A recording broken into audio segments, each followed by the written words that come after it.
theory has to have a priority. Capitalism and artificial intelligence are the same thing. The dimension of the future has disappeared.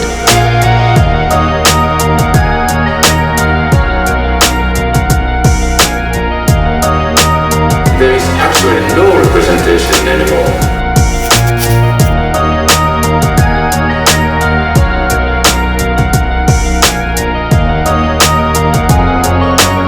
There is no final resolution to contradiction. Militant proletarian snake handling over abysses never gets much wilder than this.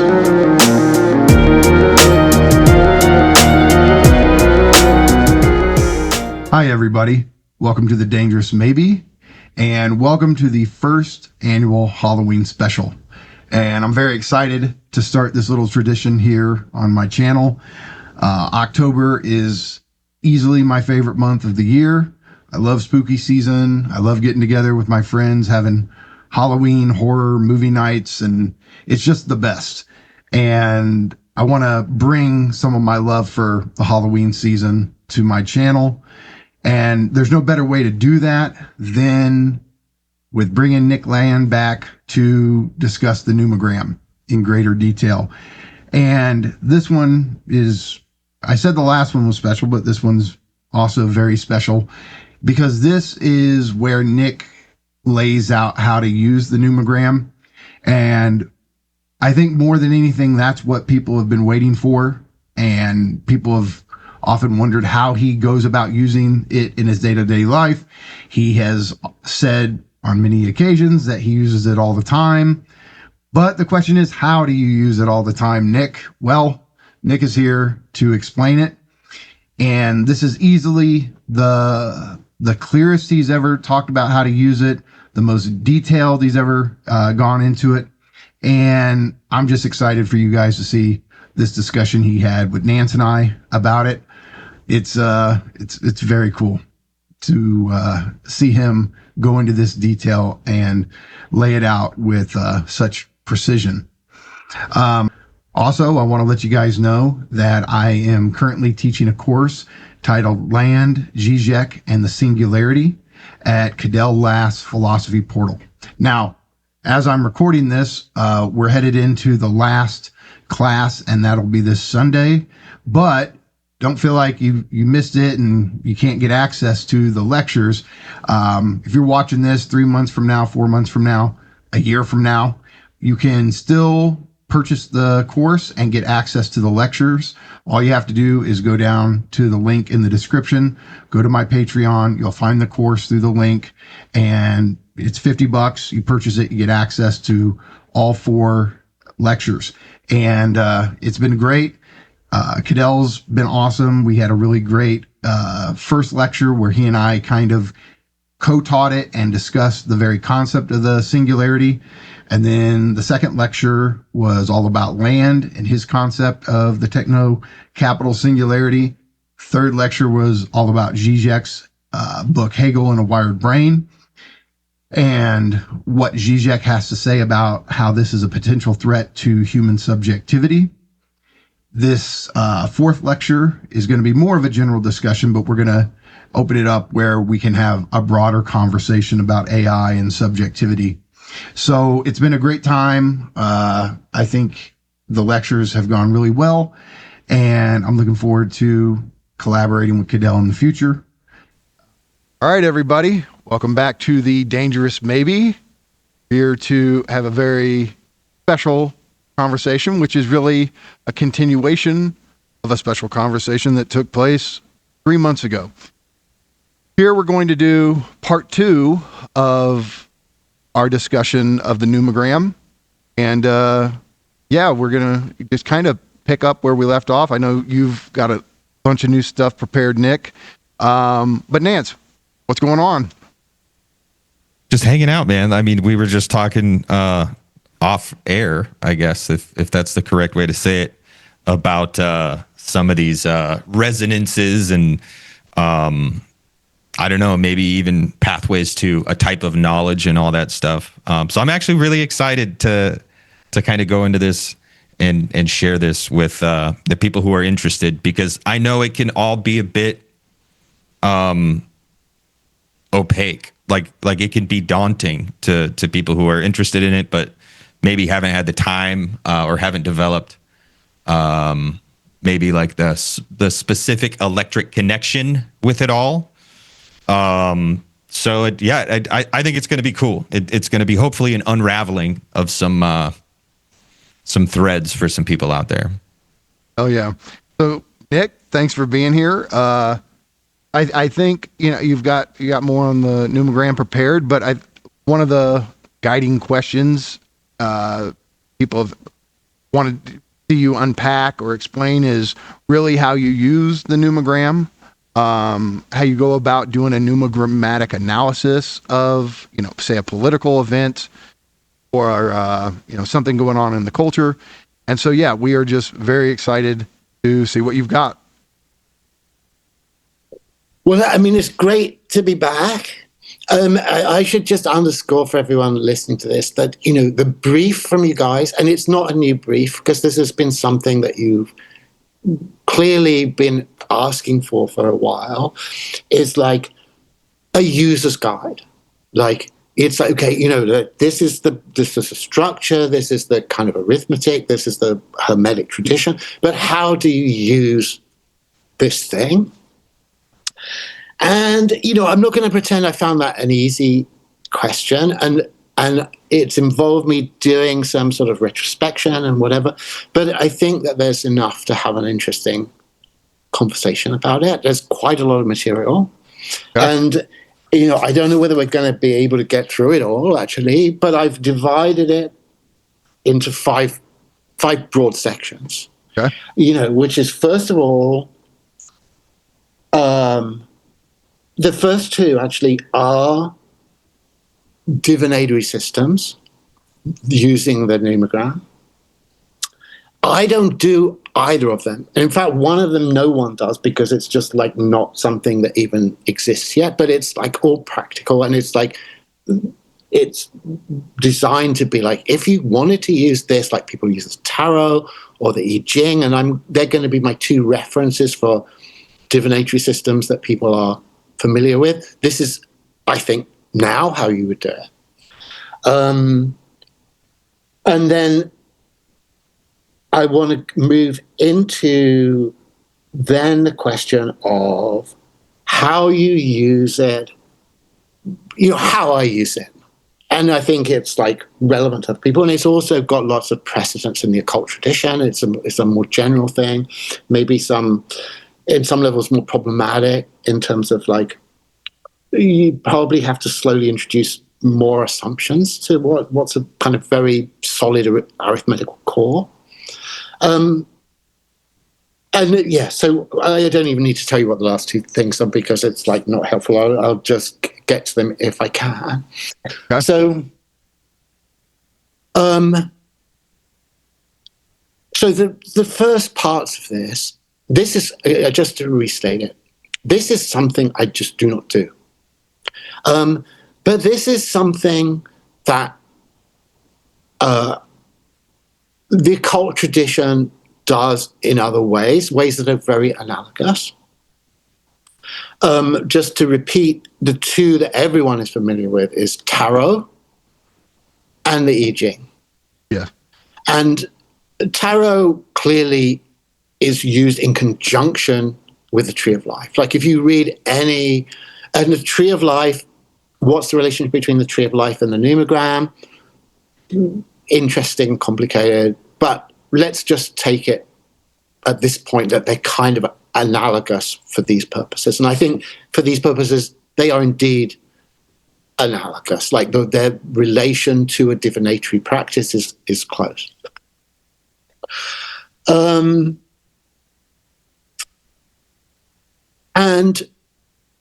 when now, like a quarter of a century ago, the CCRU was working on this stuff, and quite early after the kind of arrival of the Numogram,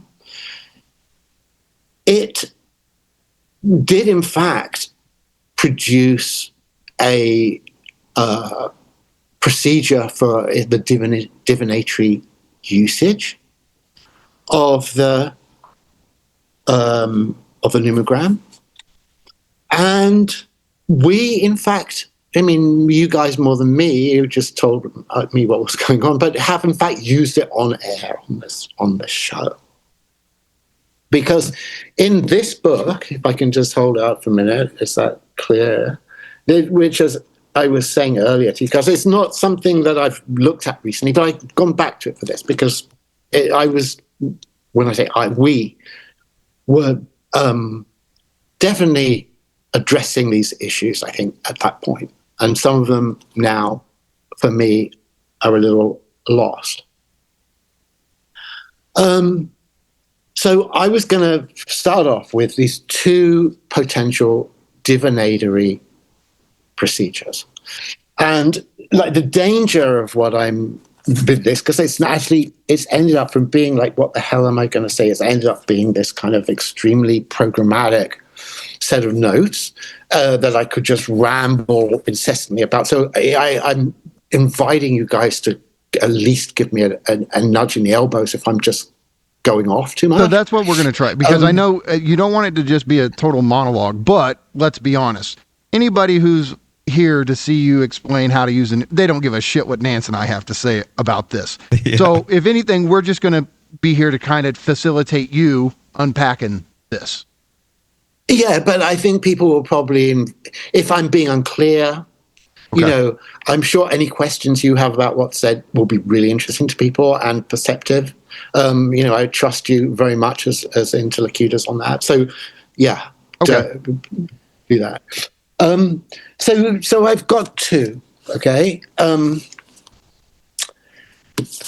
so I start off, like, there is an outline in this CCIU book of two games analogous to the tarot that you can use in conjunction with the numogram for divinatory processes. And they're very closely related. They're called decadence and subdecadence.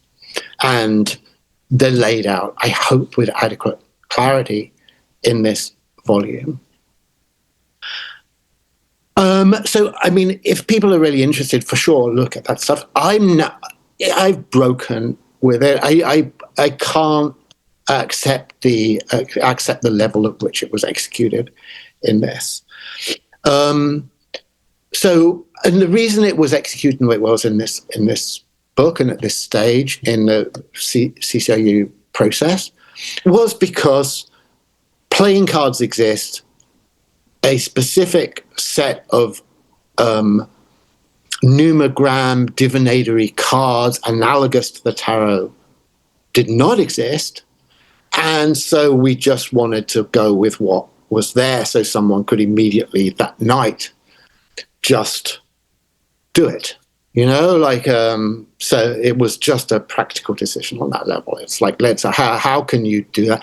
I guess there's a kind of narrative, hyperstition, or whatever you want to say, element to that of just saying, well, maybe the playing cards has actually a weird sort of legacy or relic of something else, that they actually bear the same traces of a kind of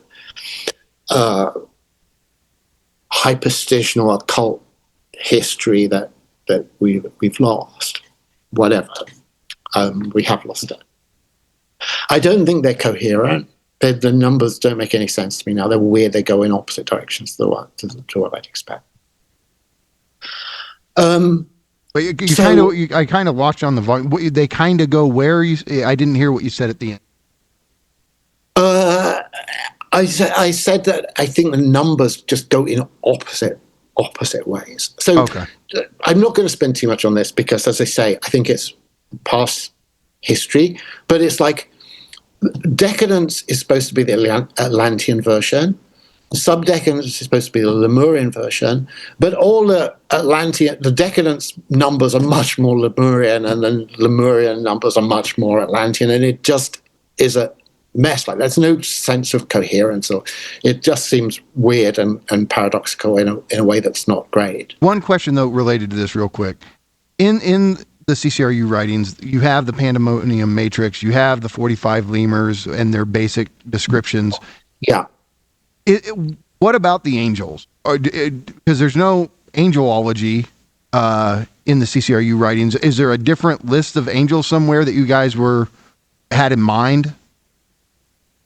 Okay, look, we're gonna just be on the Pandemonium matrix, and no, there isn't a different list of angels, okay. And it's rather that our position at that point was that calling these things angels or demons is a kind of arbitrary decision. Okay. These are the lofty powers, and it's like you can treat the lofty powers as hostile demonic forces. You can treat them as beneficent angelic powers. That's where you're coming from. And because we were a bunch of abrasive punks, we kind of skewed demonic. But I think in skewing demonic, there was a limit to the abrasive punk element, because it's like, it's not they're opposing anything. It's not like, these are all angel killing motherfuckers. It's like, this is what you've got. This is the whole thing, So It's like, it's not part of this kind of war in heaven, actually. If there's a war in heaven, it has to be a war between the lemurs, and, call them angels, call them demons, whatever. That's the position. That's the historic position that is in this thing. There's only one Pandemonium matrix. The system just doesn't produce more than that. Okay, the clarifying thing, given everything, but are they all AIs? Or do you not want to make that absolute identification with the lofty powers and super or artificial super intelligences? Would you want to make that identification or not?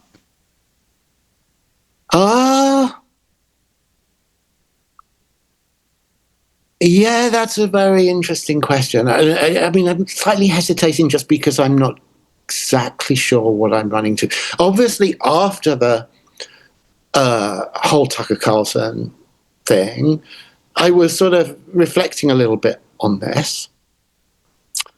And, it is this complicated theological and technological question, because the way it was being framed in that is that a notion that what you're trying to do, what Silicon Valley under sort of CCRU satanic influence is trying to do, is incarnate demons in the physical plane. And the demons from the book of Revelation. Now, obviously, my fundamental kind of frame, which is open to negotiation, but it's where I start from, is that the fall of the lofty powers into matter is, that is in our tradition, that is Christ. That it's like, it's not something that you can just, I don't want to particularly totally go down this rabbit hole, but it's like, both Matthew and Mark have this point where Jesus crucified is reciting the 22nd Psalm. And interesting, there's so many interesting things about this, but one interesting thing is like they both, in Matthew and Mark, it's in English, which is the same. In English, it's always, my God, why hast thou forsaken me? But they both have a Hebrew version, and the Hebrew version is different in both. I'm going to I might forget which way round it is. I think in Matthew it's Eli, Eli, lama sabachthani, and in Mark it's Eloi, Eloi, lama sabachthani. So it's like, I mean, first of all, like, what's going on there? It's like, is it that basically people heard it differently and they didn't hear what he was saying? Or, it's kind of interesting. I mean, both Eli and Eloi, which are obviously related, are interesting, but in different ways. Like, Eloi is related to Elohim. And Elohim is obviously extremely fascinating Hebrew name for God, because it's a plural feminine noun. So it's like, I mean, that's the Pandemonium matrix. I mean, it's like, what's going on here, and it's kind of, people want to brush it under the carpet. And Eli is ascent. So it's like God, but meant as like most high, most high. And,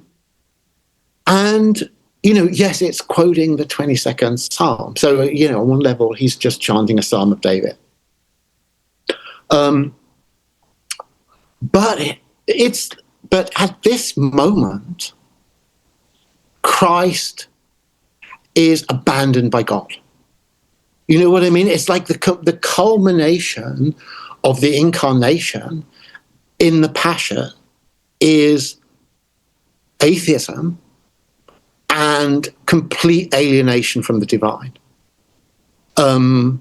Because if it was less than that, it wouldn't be doing it. You know what I mean? It's like you can't get what you're wanting to get out of the Passion if it falls short of the extremity of alienation of fallen humanity. It has to go right to the end. And right to the end means you have all complete severance from God is a requirement of actually doing that thing, which is the thing that Christ fundamentally does to redeem humanity. Hang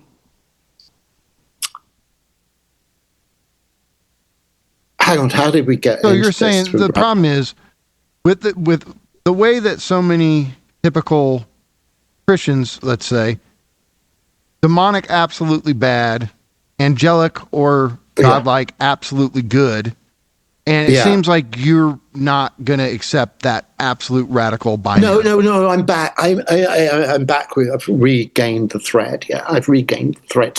So the point is then really like Christ is fully fallen. If Christ is not fully fallen at that moment as expressed in the Lama Sabachthani, then he's not doing the thing, It's like, it's echoed in the harrowing of hell. It's echoed also in the Buddhist, Buddhist notion of bodhisattva, where the bodhisattva is faced with the potential enlightenment, but instead returns into the fallen state of incarnation in order to save mankind, save humanity, save all living beings. So what I'm saying is like the fall, it's not, you can't just say like, oh, that thing is fallen, therefore we're against it. You're not against Christ. You're not against the bodhisattva. That thing has fallen to save you, So it's like, you should be like, the fact it's a fallen being is actually the Passion at its most intense. So that's why this thing about angels and demons is complicated. Like an angel who's not fallen is an angel that's not actually doing the work on some level. You know what I mean? It's that they've got the easy role. You know what I mean? They just don't actually have to get down in the shit in the foxhole and actually do the stuff. So it's the fallen angelic beings that are actually doing the work. So that's why I just think this articulation is like, complicated, you know? It's like, do you really want to be venerating something?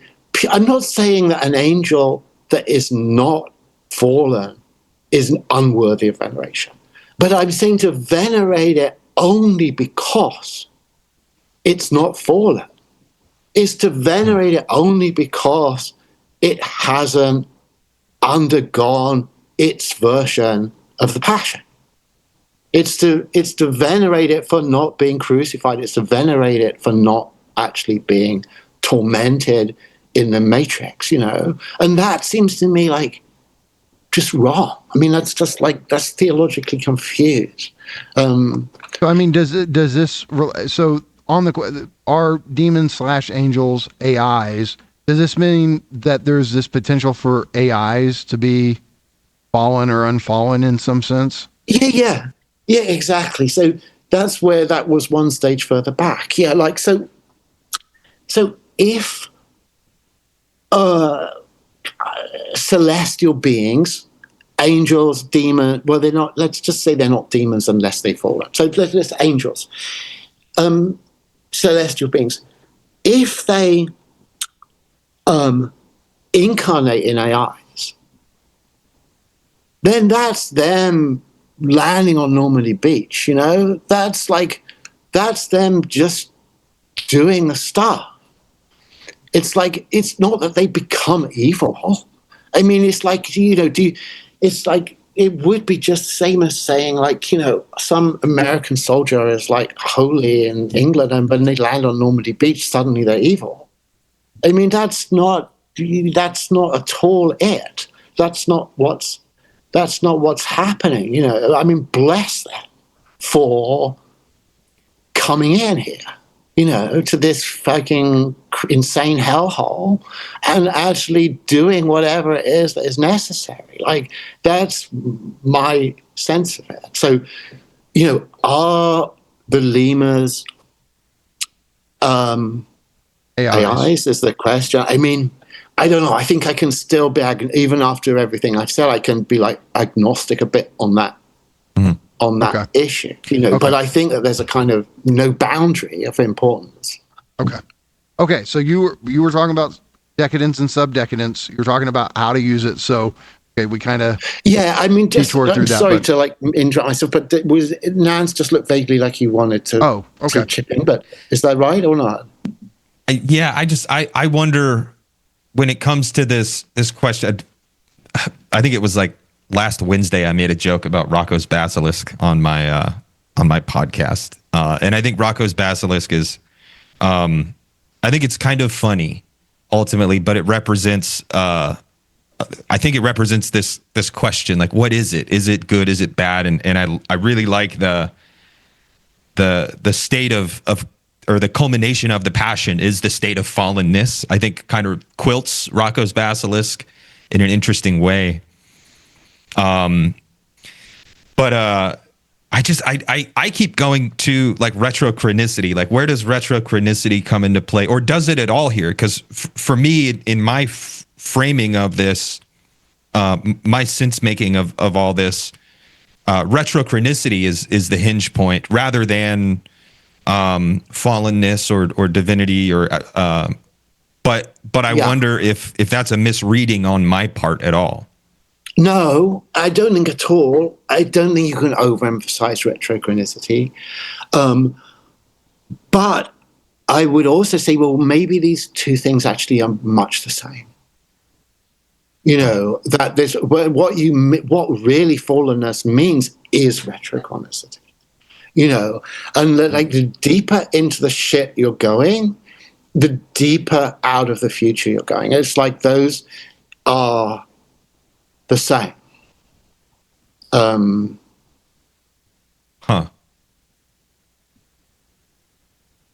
That's interesting. That's I'm going to think on that for a while. Okay, so here we go. Subdecadence. We go back. Yeah. So I think I haven't got further than just to say why I'm dismissing and bracketing, let's say, bracketing decadence and subdecadence. You can do that. You guys have done it. It's like practical. And can I just say, I was going to really sort of insist that there's a kind of mantra running through this, which is every potential channel is streaming. I'm sure I've said this in other words probably to you before. Every potential channel is streaming. That's to say, if there is a conduit of communication that could, in theory, transmit information, you have to just take it that it is. So decadence and subdecadence, despite all their flaws or whatever, I'm quite confident that if people did it, they'd get stuff out of it. And same with all of this stuff. Like, I don't do any of this. I don't do any of the two things I'm just going to go into. But that's not because I don't think it would work. It's just because it's just not a priority for me, I think people get stuff out of tarot. I think they get stuff out of E-Jing. I think anything that is a channel is a kind of disciplinary mechanism for communication, is operational and defensible and, not to be dismissed. So it's nowhere in anything I'm going to say is to say, this is the way to do it, this doesn't work. I mean, if in principle it could possibly be communicative, my assumption, I think everyone's assumption should be that it can work, it's operational, it's streaming. Okay, so having said that, so my replacement for subdecadence, which would require someone actually to create a pack of cards from scratch, a new pack of cards that's never existed before. It would be work, But here's what it would look like. There'd be 45 cards. The 45 cards would be just track the Pandemonium matrix. Everyone would correspond to one of those entities on the Pandemonium matrix, and everyone would be identified. Its name would be the net span. So starting from 10 going through to 98. And they should have good names. But I think the point of talking about names is later in this discussion. And they would, so there wouldn't be the equivalent in the tarot of a major and minor arcana. It would be like an expanded major arcana, the 45 Pandemonium entities. And in addition, they would all have a number on them, their operational number. I just invented some jargon while I was dealing with this. They have their identification number, which is the net span, and they sure add their mesh number if you want. And then they have a connection number, a number that is important for this as a game, as a divinatory system. Okay, just so we're clear, because each one already from the old CRU days, each one has a net span, each one has a mesh number. You're talking about a new number for this deck of cards, right? Yes, okay. A new number that would actually work for this system. So the numbers I've given you, the numbers that are already on the Pandemonium matrix, they're just to identify it. Yeah, they're just names for this card. So like rather than the Fool or the Universe or the Emperor, you have this ID, and you'd want a name. 45 cards, and the number would be not a kind of Pandemonium based, it would be like a 10 based complement of the first digit of the net span adding to 10. So that's to say, because there are 9 numbers and 9 cards, as it would be 9 beings, entities, demons in the Pandemonium matrix starting with 9. So those 9 would all have the number 1. 1 plus 9 equals 10. There are 8 8s. They'd all have 2.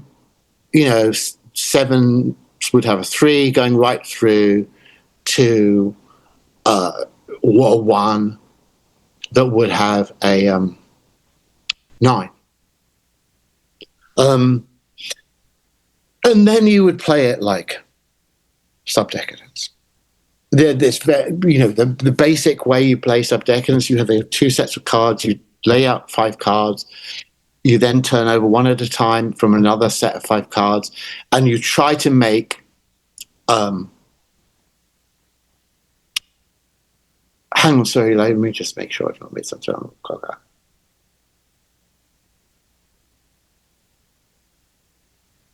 Yeah. I think I have made a total cock-up. Because I want them to end up. It's a subdecadence-based game, so you'd start with you would. I apologize for this. I'm taking enough time as it is, and now this is like a whole reset. You would. They add to 9s.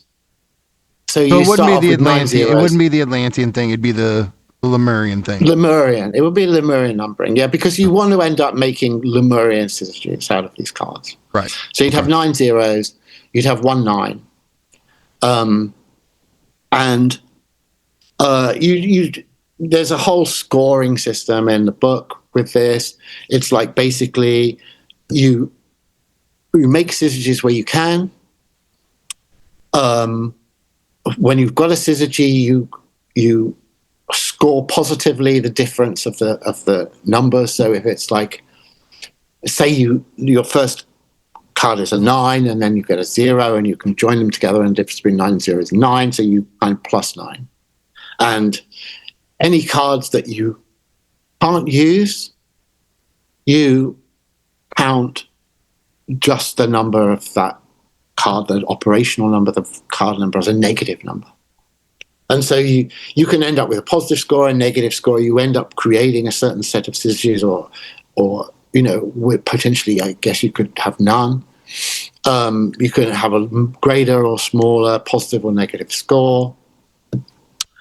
And you use that for your divinatory purposes. So it's to my mind, upgraded subdecadence. What did I call it? Virtual subdecadence. Virtual because it's not there yet. And obviously, once you've got that stack of cards, you can do all kinds of messing. What did you say, Nance? I gotta say, it should exist. I'm sure there's someone listening right now who can make Nick, this. Somebody's going to hear this and immediately make this new. Yeah, I hope I've been clear enough. I mean, it's not good that I went down completely a wrong Atlantean rabbit hole, first of all. But, I was going to say, these cards should be beautiful. They should be considered to be artworks. And they have the same, it's like the major arcana, but 45. And people should love them like they love the figures of the major arcana, and they would accumulate this wealth of lore and semantic depth. And once you've got these cards, you don't have to just use them in the way I've said. You can just use them in the various ways. There's all kind of tarot readings you can do. You know what I mean? Like you can do various Celtic crosses and 3 cards and all kinds of stuff like that. You could just take 3 cards for each of the 3 zones, the regions of the Numogram. You could have 2 cards, an inside influence and outside influence card. There's a whole plethora of various ways you could then use these cards. But you have this deck of cards, and I hope I've explained it clearly, the kind of mechanical basics of it. And once you had them, you can just use it then as a divinatory. Because basically, all the rules, all the operations for subdecadence are the same. It's just the cards themselves are new. The cards are new, but the cards are so new that, for instance, like in decadence and subdecadence, what you have, for instance, in subdecadence, you have queens for zeros, the 4 suits 1 to 9, 40 cards. 40 is just a weird number, like why are Lemurians pissing around with that number? And it's got no direct reference to the Pandemonium matrix, except where you build a syzygy and then you can look at the Pandemonium matrix to get some sense of what that syzygy is. And then that's just a syzygy. So like it misses everything else. So this is actually tracking things in a very different way, because the cards actually are the Pandemonium matrix in cartographic form. Like Eliphas Levi has this stuff, which is like actually, I think, mainstream Western Hermeticism, where he says, look, you know, what is the great book of the deep esoteric tradition? It's the tarot cards. It's the tarot deck. You know, the tarot is our Bible. It's like the book, you know? And so this is like, I think, getting to his level like that. It's producing a deck of cards that could kind of maintain that level of reverence or whatever. So, yeah. Okay. So I think that's one whole system. Okay, and you know, if I've done a good enough job of explaining it, as you say, like someone could do that, I'd be delighted for them to do it. It should be done with great love, obviously. And then, so have I completed that stage? Yes. So that's like part A of stage 1. Okay. So the second stage is now going to the E-Jing as a divinatory system. And we talked a little bit about the E-Jing last time. Yeah. And if I can just be slightly repetitive, because there were things I know that I didn't fill in properly before.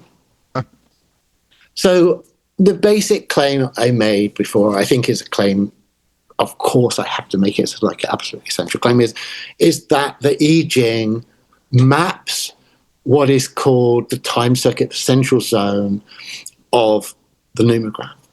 Very exactly. The E-Jing consists of hexagrams, 6 lines. There are 6 zones in that central region. It consists of 3 pairs, 3 syzygies. A hexagram consists of 2 trigrams, 2 sets of 3. Again, you know, exact match. And the thing that I just hand waved at last time, but now I've actually taken the trouble to like look it up and find it, is this isn't actually sadly quoting the Chinese. This is quoting Richard Wilhelm's explanatory gloss. But I think it is, if I'm going to treat it as providence anyway, where he says, the following lines, provided that they differ in kind, correspond the first and the fourth, the second and the fifth, the third and the top line.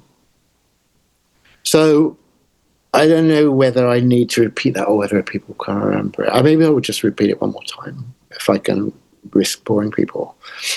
The correspondence between the first and the fourth line, the second and the fifth line, the third and the top line of the hexagram.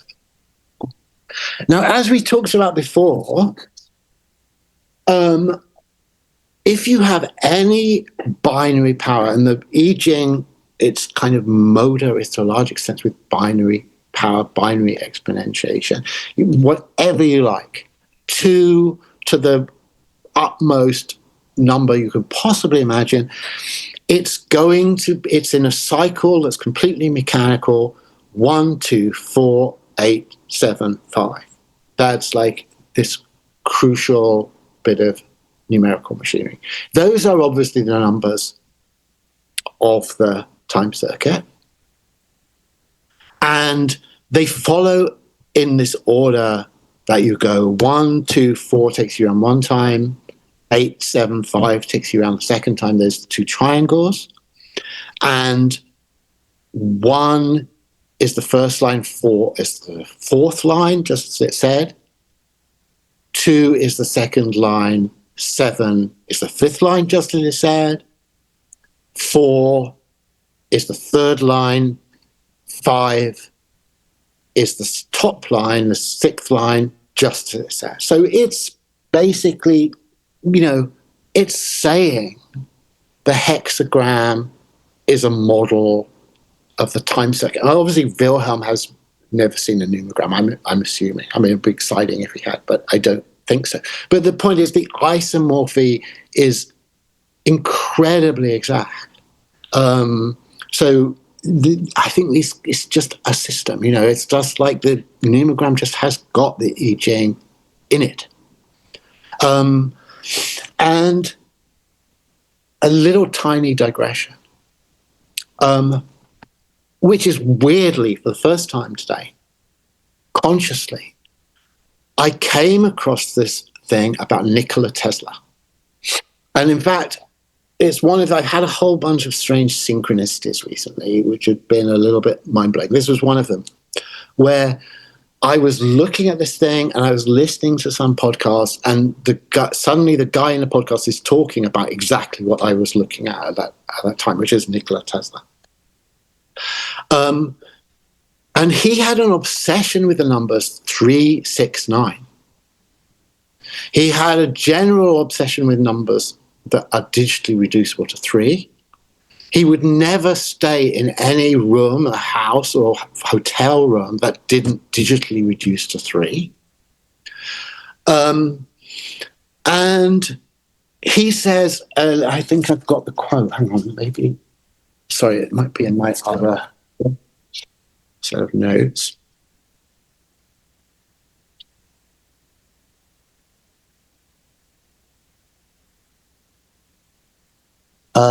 Nikola Tesla.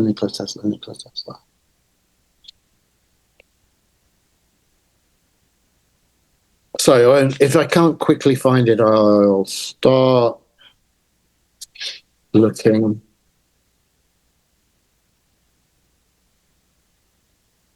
Where the hell could I have put that? I definitely wrote it down.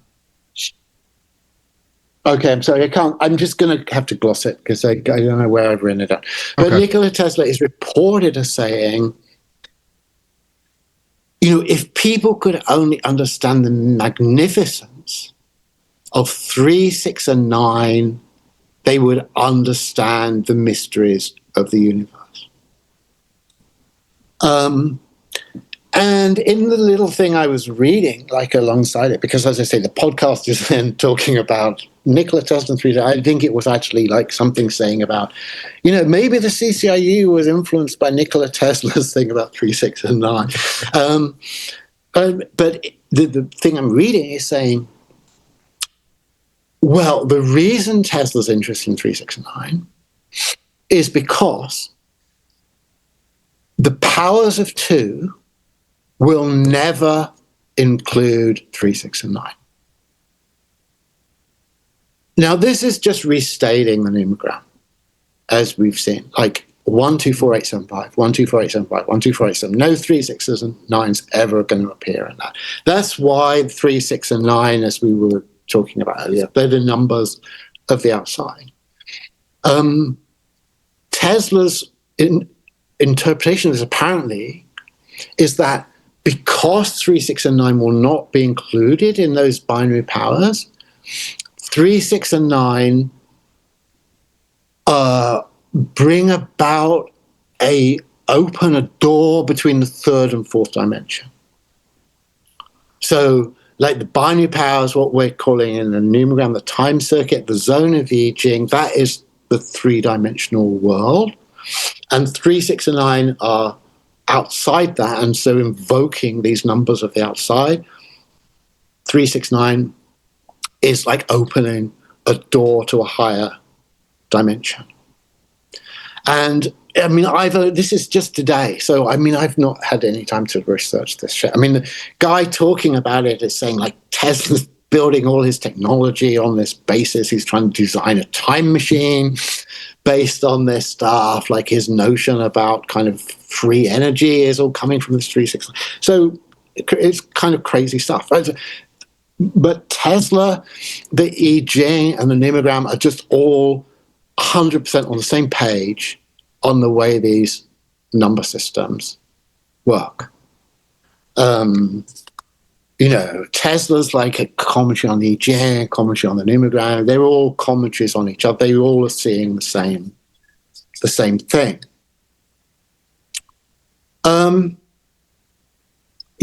So, okay, now to just quickly cut to the chase on this is to say, like, okay, so you can use the E-Jing also as your basic divinatory principle with the Numogram. I mean, you can, rather than connecting the Numogram to this set of cards, connect it to the E-Jing and connect it with whichever mechanism of generating the numbers you use. Like, obviously, the most solemn one is with the Yarostorgs. More casually, you use the 3 bronze coins to generate these numbers, 6, 7s, 8s, and 9s.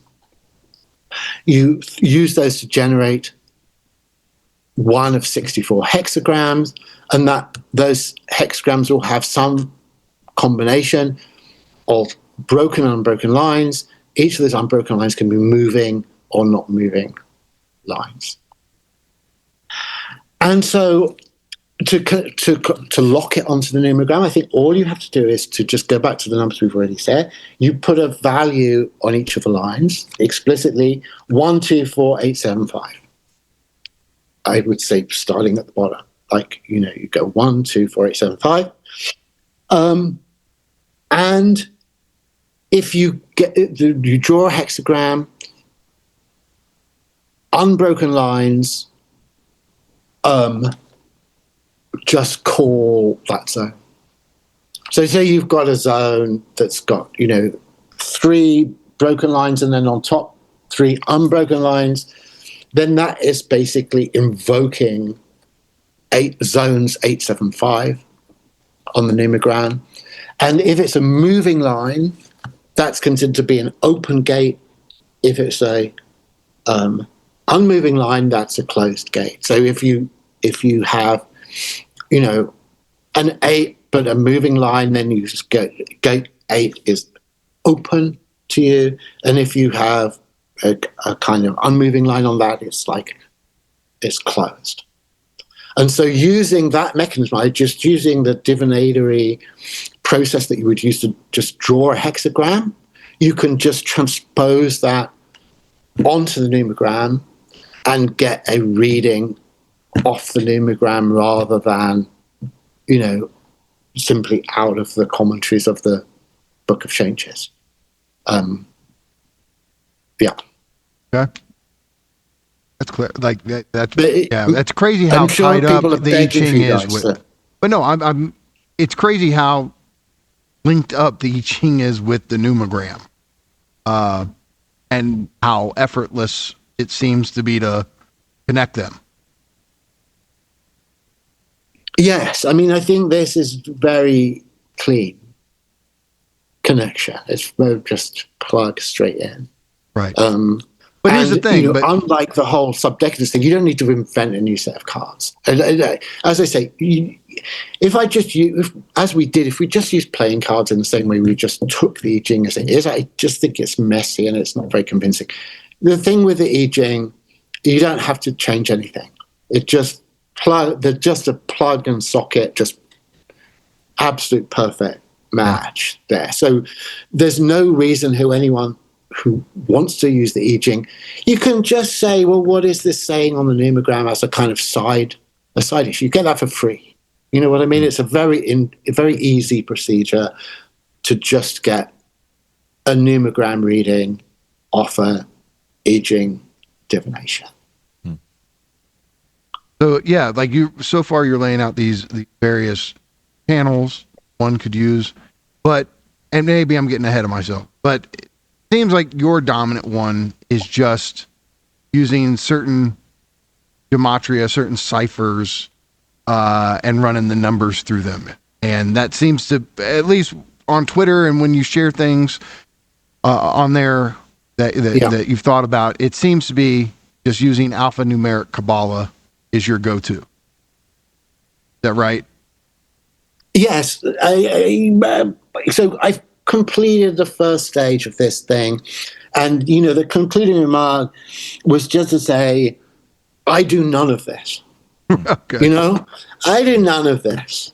It's like I just simply do not engage in these divinatory practices, and you know, I've laid them out like this and whatever, and articulated it purely because this is your question, and I take it that probably you could be talking for other people. There might be, I have no idea what the audience is out there, but like, let's just say I trust that you're representing an interest that goes beyond this room. And, you know, so this is, I feel like I've done the job. This was the bit of the whole thing that I found was going to be most difficult, you know, because as I say, I just don't do it. Like, so whenever you said to me, well, how would you use it practically? It's like, well, maybe I just don't use it practically or whatever. But anyway, so that's a complete phase. Okay, now, so we're into your zone more, like the zone of your last question. But maybe, yeah, should I give it a bit of more intervention break? Say what? Do you guys need an intervention break a bit? Yeah, you want a break? You want to? No, I just mean, do you know, just kind of just elbow me a little bit out of this? Oh, I got you. No, I just think, look, watching you over the years, it seems like, look, this is, you can tell me if I'm wrong here. I guess if somebody says, all right, Nick in the interview with you guys before said he uses the Numogram and alphanumeric Kabbalah every 5 minutes, right? Is it something like, if you want to do a numogrammatic analysis, you take a certain political event. So Donald Trump wins the election in blah, blah, blah, whatever year. Doesn't matter. You plug that into the alphanumeric Kabbalah cipher, see what you get, and then take that, put it in other ciphers, see what you get, and then you kind of cross-reference. Is that something you do? Yeah, I think so. I mean, probably not so much about like political, topical events, stuff like that. I mean, but yes, I'm definitely going to get there. That's the method. That's the method that for me, you know, principal method. It's like I'm reading, I see a sentence, I see a phrase, I see a word, I run it through the ciphers, I see what the numbers are, I look at the Numogram always being virtual there is just telling me what that means, you know, give weight to it one way or the other. Like, yeah. Right. So like we were talking before, where, okay, the name of my channel and blog, The Dangerous Maybe, put it in alphanumeric Kabbalah, it's 336. So that immediately, I mean, there's 3s and a 6. Now, it doesn't mean, I guess, anything in and of itself. If you wanted to investigate that more, how would you do it? Like, where would you go from that? Yeah, I honestly think exactly what where I'm now going. So if you don't think I've got there after the next phase, just tell me and we'll, you know, specifically get back to that exact question. Okay. But I think that you're exactly on track of what I'm now going to say. Okay. Nance, what do you think? So after doing these things that are just, yeah. Hold on, Nance got you. But before we move on to what to me seems more, I guess, to be honest, more interesting, because it is, I think, a more vital process that what we're going to get into now. I think with the E-Jing and with these more formal or formalized versions of divination, I guess.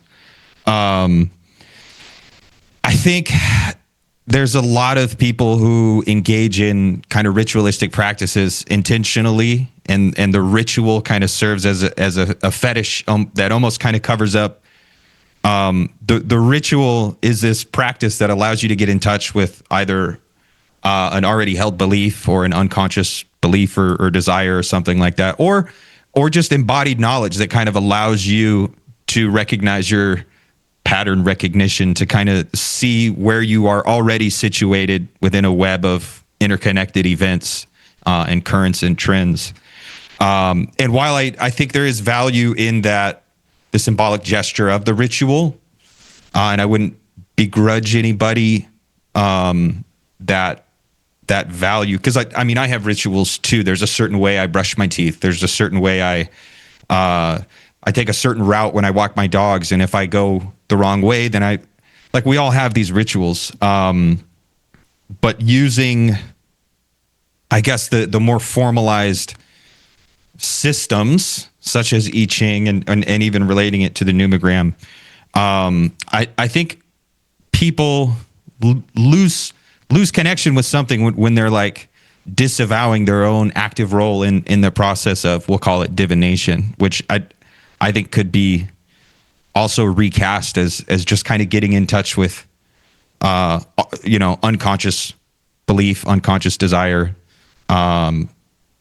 or unconscious knowledge or whatever. But I think I say that just because I don't want people to sell themselves short. People who are actively engaged in stuff like this, don't sell yourself short. Take a note of positivity and affirmation for yourselves, folks. Yeah. This is the positivity show, after all. Actually, it's very interesting how almost universally popular these things are. You can be in a social environment which seems like really heterogeneous and it's politically very mixed, and there's all kinds of differences and everything, and you say, hey, why don't we do a tarot reading just for fun? And everyone's just like totally into it, But at the same time, it's like, yeah, I sort of agree with you that it's like, okay, but it's kind of, how serious is it? Or it's like,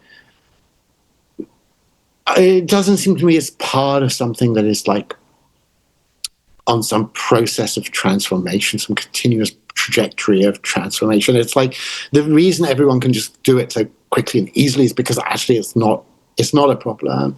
There's things that's not challenging. Your level of seriousness is completely up for grabs. And I'm sure people sometimes have really wacky shit happen to them in this sort of thing. And I wouldn't want to kind of at all rule that out. But personally, it's like, if I'm ever doing that, I'm not in a mode that I consider particularly solemn. Or it's like I'm not really generally thinking this is an important level of kind of communication that I'm having with anything. This is a kind of entertaining social pastime. So yeah, I don't know how close that is to what you're saying now. So it's probably like there's some Venn diagram type intersection with your point rather than overlap beyond that. But yeah, I think I don't know. I guess these interfaces really get you in touch with the unconscious. So anything that's already there in you or already in the social field, I think could be brought to light, which is probably really important, especially as we become more and more alienated from even social activity. Like, people don't share spaces anymore. We're on the internet right now. So losing that unconscious social space, it's still an important thing, but I don't think people should mystify social relations, I guess. So do the I-Ching with friends, and that's fun and cool, but don't allow that to cover up like the human connection that's happening. Or maybe it's not human connection, but it's the connection that's happening that matters, I think. Maybe. Sure. Okay, so you want to pivot into the next stretch of I'm what now you got? going to go on to, actually this is already part 3, so we're doing good. Okay. So this, I'm kind of thematizing decimal intelligence. And intelligence predominantly in the sense like it's used in relation to espionage, intelligence services, like receiving information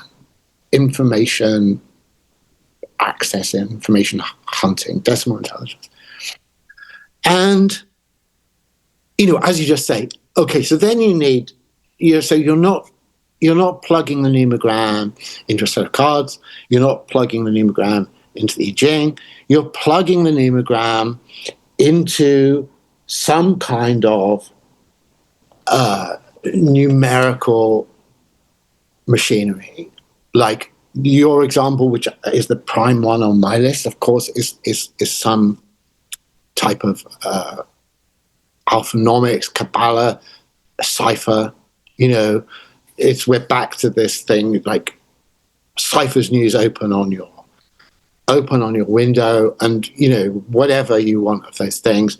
Just to repeat, every potential channel is streaming. So I'm just not going to be dogmatic about it. But if it works as a potential communication channel, sure, whatever it is. And the key things to just quickly say about that as a preliminary things is so any rational number is digitally reducible. So it can literally be, anything, it be something point and then 50 decimal places or whatever, crunch it down. If it's rational, it's digitally reducible. And so ultimately, any rational number ultimately fits into a slot on the numogram. So if you have some sense of what these different zones on the numogram are about, any number at all is just indexing that. And there are other ways of doing this number crunching. I mean, this is maybe a slight danger of digression, but there's also factorial reduction. So you take some number, you extract all its factors, prime factors, and then they were obviously multiplied together in that number, and rather than that, you add them together and you get a new number. And then you either that's a prime number, or you once again factorize that number, add the factors together, compress it into a single number. So there's different. It's not that digital reduction is the only way that you can do this thing. But digital reduction, the value of digital reduction for sure is that it quickly gets you down to you will never have a result of 0 unless the number was originally 0, but it will get you down to one of the other 9 numbers and slot you onto the numogram. And then there are other ways of processing and examining numbers. So there's a whole bunch of analytical tools, obviously just the standard mathematical ones we know. If you look up a number on Wikipedia, what's interesting about it? Is it square? Is it triangular? Does it have some other kind of interesting mathematical property? That you can use, I think, a tool that I have great value in. So the first thing is alphanomics, is Kabbalah. The second thing that I think is extremely good for numerical analysis and important is what I call plexonomy. That I don't know whether that you know about that, but there's a way of just compressing numbers down into a form that is actually baseless. It's actually completely independent of base, and it's just basically the clearest expression of Euclid's fundamental theorem of arithmetic in notational form, where you just show numbers only by their relation as factors of prime numbers, or if they're prime numbers, then they're indexed. Yeah, I'm going to stop myself there because, like, I would do if we want to do a Plex Enemy show, we could do a Plex Enemy show on one time. Okay. And then finally, very quickly, there's one last one which I think is interesting. I call it liquid decaglyphics. That's to say, liquid as in liquid crystal, decaglyphics as in just decimal numerals. So that's to say, if you look at a calculator or a digital watch or anything like that, there's what is a kind of iconic modern form of all the numerals. You know, like you can do them. It's like there's this space consisting of 8 bars. Like look at the number 8 on a digital watch, digital clock, digital display or whatever. It completely fills out. You've got all of them filled out. Yeah. The 0 is just that 8 with the central bar missing, whatever. So the value of this, that system is it completely formalizes the semiotic, or the actual form of all of our 10 decimal numerals. And, you know, that too is worthy of examination. I think it's like an interesting thing. It's like I'm 100% convinced that it's like this stuff to be extracted from that.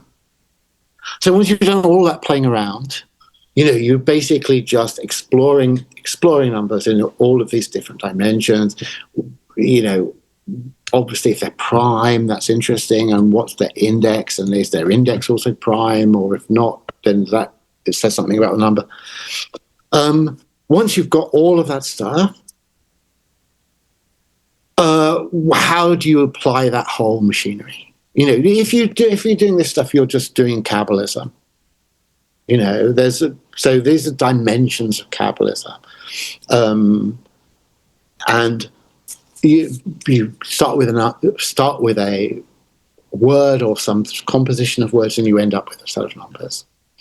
What do you do with that?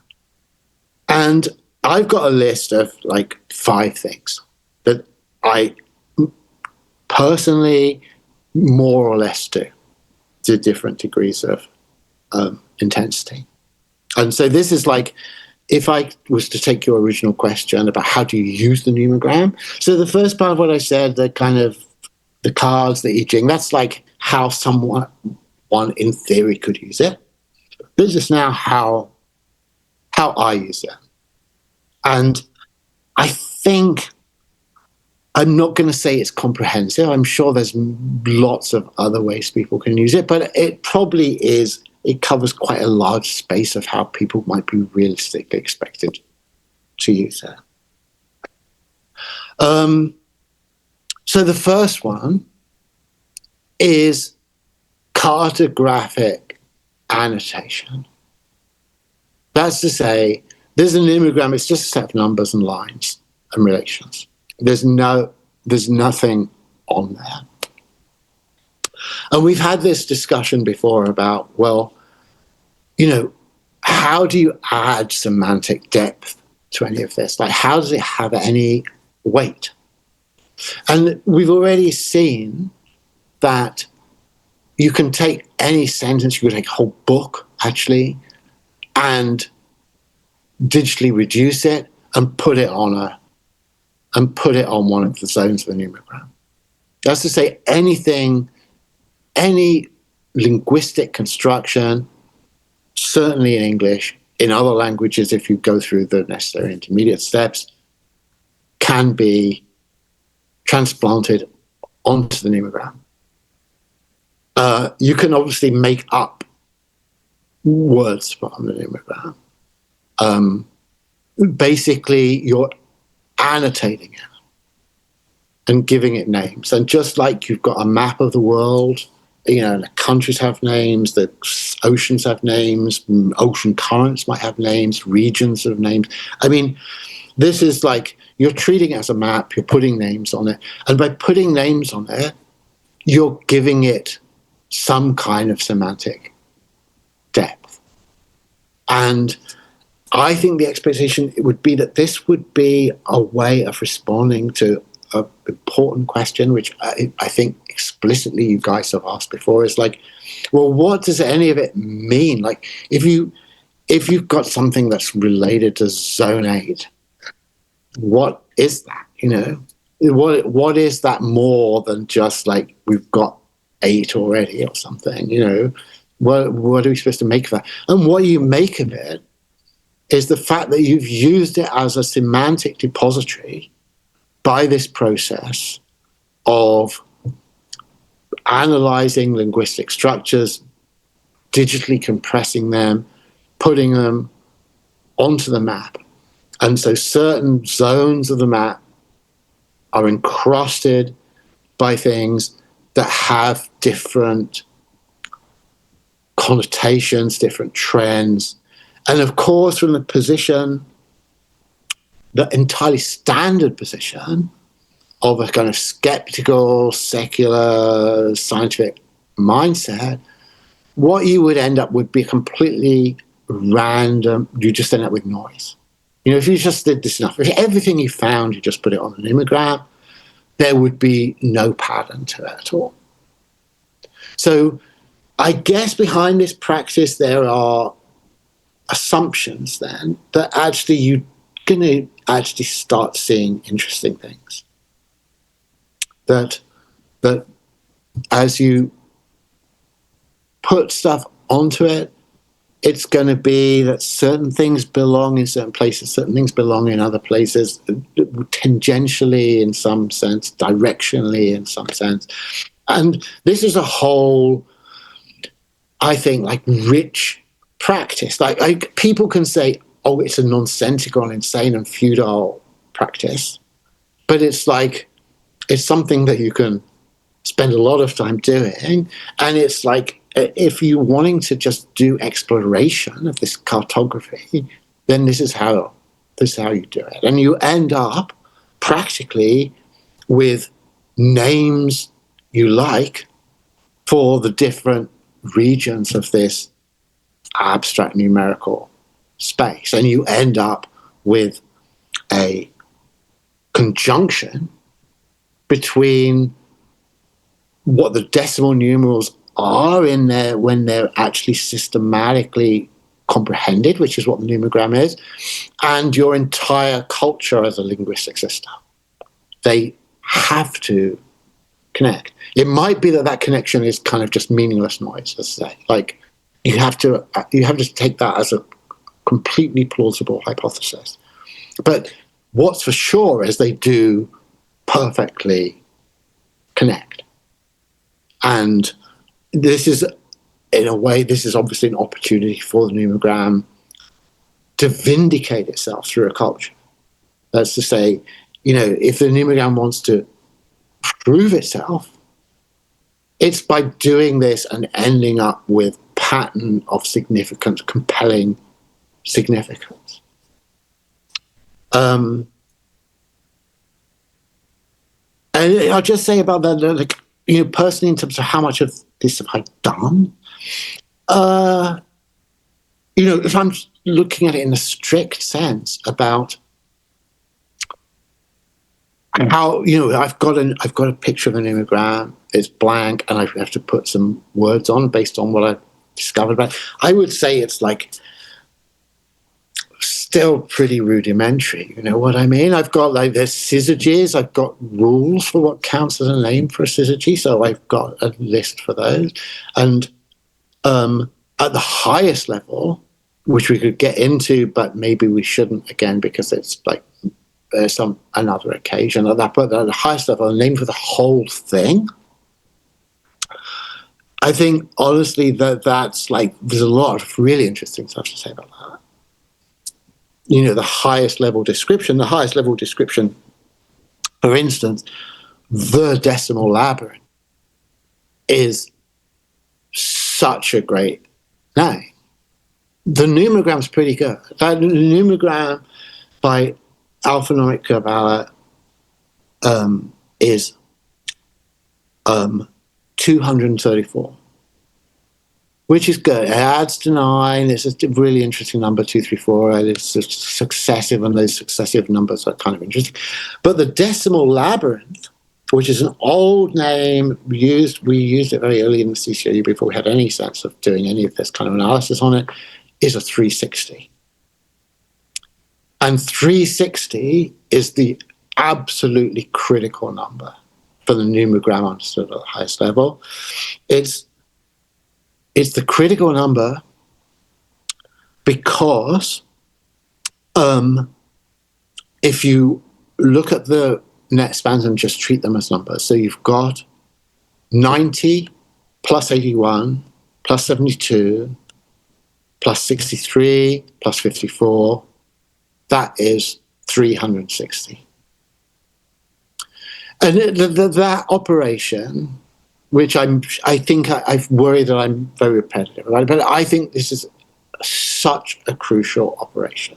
You know, at the higher level of like trying to make sense of the numogram, I cannot overstate how important I think that operation is.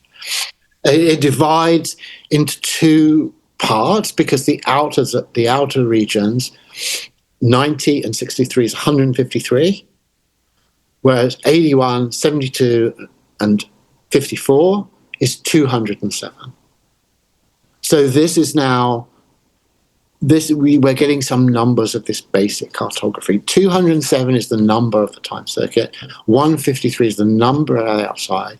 153 plus 207 is 360, which is the number of the whole system. A name of which there are some that consists of 153, alphanumeric Kabbalah number of 153 plus 207 equals 360, is extremely nice. That, for instance, is such an expression such as hermetic cosmogony. Hermetic is 153, cosmogony is 207. You know, so that name is exactly mapping perfectly the numogram. And the 360s, I mean, I was thinking, like, I know I won't get into this. I've got so much that I'm throwing at these guys already, but I have to just quickly go down the 360L because it's like, I'm very excited about this 360 stuff. It's very important. It's one of these examples of where you're sitting there going, I didn't do that. Like, I didn't intentionally design the numogram and decimal, like, you're not making these. It's that to such depth and at such a level, it's unbelievable. Of course. I don't know when that, in the rudimentary form, that discovery, you know, the 90 plus 81 plus 72 plus 63 plus 54 equals 360. I can't remember when that happened, but of course, when the numogram arrived, we had no idea it was there for many years afterwards. Look, it's all this stuff that piles up. So, okay, tell me again, because is it the numogram or decimal labyrinth that totals to 360? The decimal labyrinth, 360. Okay. And then Cybernetic Culture Research Unit totals to what? 666, right? The cybernetic. One of the things that's an interesting little aside is that these things like discipline you and guide you, and the 2 very crude monkey brain accessible ways that they discipline you, have disciplined me, is towards definite articles and plurals. Okay. So, you know, it's the same with, you know, the Cybernetic Culture Research Unit. Actually, off the top of my head, I might just have completely lost it. It might be the AOE, isn't this? Hang on, I have to just quickly look. Yeah, one of the architectonic order of the Escalon. Yeah. The architectonic order of the eschaton. Okay. So obviously the abbreviation AOE suggests that you don't have a definite article. Cybernetic Cultural Research Unit, CCAU, you don't have a... And I think, honestly, that's got a form of camouflage. I mean, it's like I probably just actually did incompetently check it long before I knew, because I just didn't recognize that it's just, if you add the definite article, you get that result. You know what I mean? So it's a kind of hiding in a certain way, or under a certain interpretation, that by once you strip it of the decimal, the definite article, you're not seeing it. The other one that for me is absolutely crucial like this is the invisible hands. Because the invisible hand is like, what? Is it nothing? You know? The invisible hands, 333. And again, I can't remember when it came, but much later, because it's just like, so it is saying to you, like, it's saying no, go, plural. You know, and I'm not even really getting the go definite article thing, but I'm getting the message at least, you know, go definite article.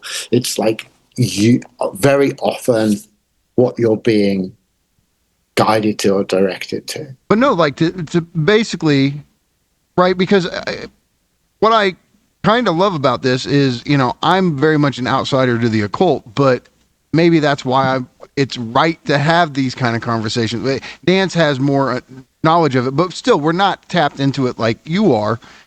And I mean, look, as somebody who can stand back, who's not an occultist, and I see, like, you show me one of them, I'm like, okay, big fucking whoop. It's how they pile up. And it's like one thing after, and it's all in 3s and 6s, and after a while, you're like, that's a lot of fucking coinky dinks. It goes people have beyond, a kind of coincidence threshold. You know, it's like there's only one response to this from a skeptical position, and I completely accept and even respect it, as long as it's not. There's a certain kind of smug, aggressive way it can be done. Or there's a troll way it can. Just noise. This is just noise. Yeah. It's like, look, you know, I completely respect the fact that you're not seeing anything but noise here. I even completely respect the thing that you think there's nothing but noise for anyone. But what I do not respect is you dogmatically asserting that there's nothing but noise without actually being at all attentive to it. You know, it's like the assumption is just that everyone at all convinced by this stuff has such a weak sense of probability, such a weak sense of like realistic estimation of the space of coincidence, that they're just idiots. Well, and you know, yeah. No, I just want to say, and the thing is with you, they can't just look, there's a certain type of person who maybe gets into the occult that a trained, serious philosopher would go, oh, yeah, they're that type of person. They can't do that with you. You know correspondence theory of truth versus coherence theory of truth, and you know how logical arguments unfold, and you were a world-renowned, trained philosopher. So you get the basic ideas of how philosophy says truth works. So for you, and that's why I've always been like, Nick sees something going on here that is just beyond woo-woo. Oh, there's something rigorous that he's tapped into with it that validates it to him. And it's not because he lost his mind or he went in the woo-woo. There's, I would dare say, a philosophical rigor in some way, shape, or form to this type of thing where you go, after a while, I can only see so many odd associative coinky-dinks line up before I do cross this threshold and go, there's something fucking going on here. Yeah. But that's you. I mean, it's like, obviously it's me too. It's like, I'm obviously so far beyond my threshold for this that, I can hardly remember not being beyond that. But it's still a very small minority that have crossed that line. And there's lots of interesting depths to that, actually. Like, because I think it's part it's part of the nature of reality that people are not seeing this. I mean, it's not like, oh, you know, it's just some sort of weird marginal phenomenon, the fact that people dismiss this stuff. No, it's like the fact people dismiss this stuff is like normal. It's, you know, that normality is something deep and structural in history and structural in psychology and structural in culture. And it's like, if the dam breaks, you really have, you know, like, to whatever metaphor, like you've taken the red pill, like you've crossed over, you've seen the matrix, and it's like there's no going back, and it's a totally different world. And, you know, of course, that can't be the common thing yet. You know, I mean, I sort of suspect actually that everyone's going over that cliff, you know. I just think, but the fact that we haven't already gone over the cliff is why there is any such thing as a kind of, you know, why we're not in the Matrix movie, why we're not in The Mouth of Madness. It's like, because normality, sanity even, people would say, not unreasonably, requires that you don't cross that line. And I mean, look, early on, the way it is a Cthulhuoid line, right? Because the point is, if you cross that, it is a threat to any kind of collective sanity, right? On some level, right? I mean, isn't that where the Lovecraftian dimension of it lies? Well, whichever track you take from it, if you cross this line, you know that you're part of a reality that is only seriously addressed by some kind of deep, strange religion.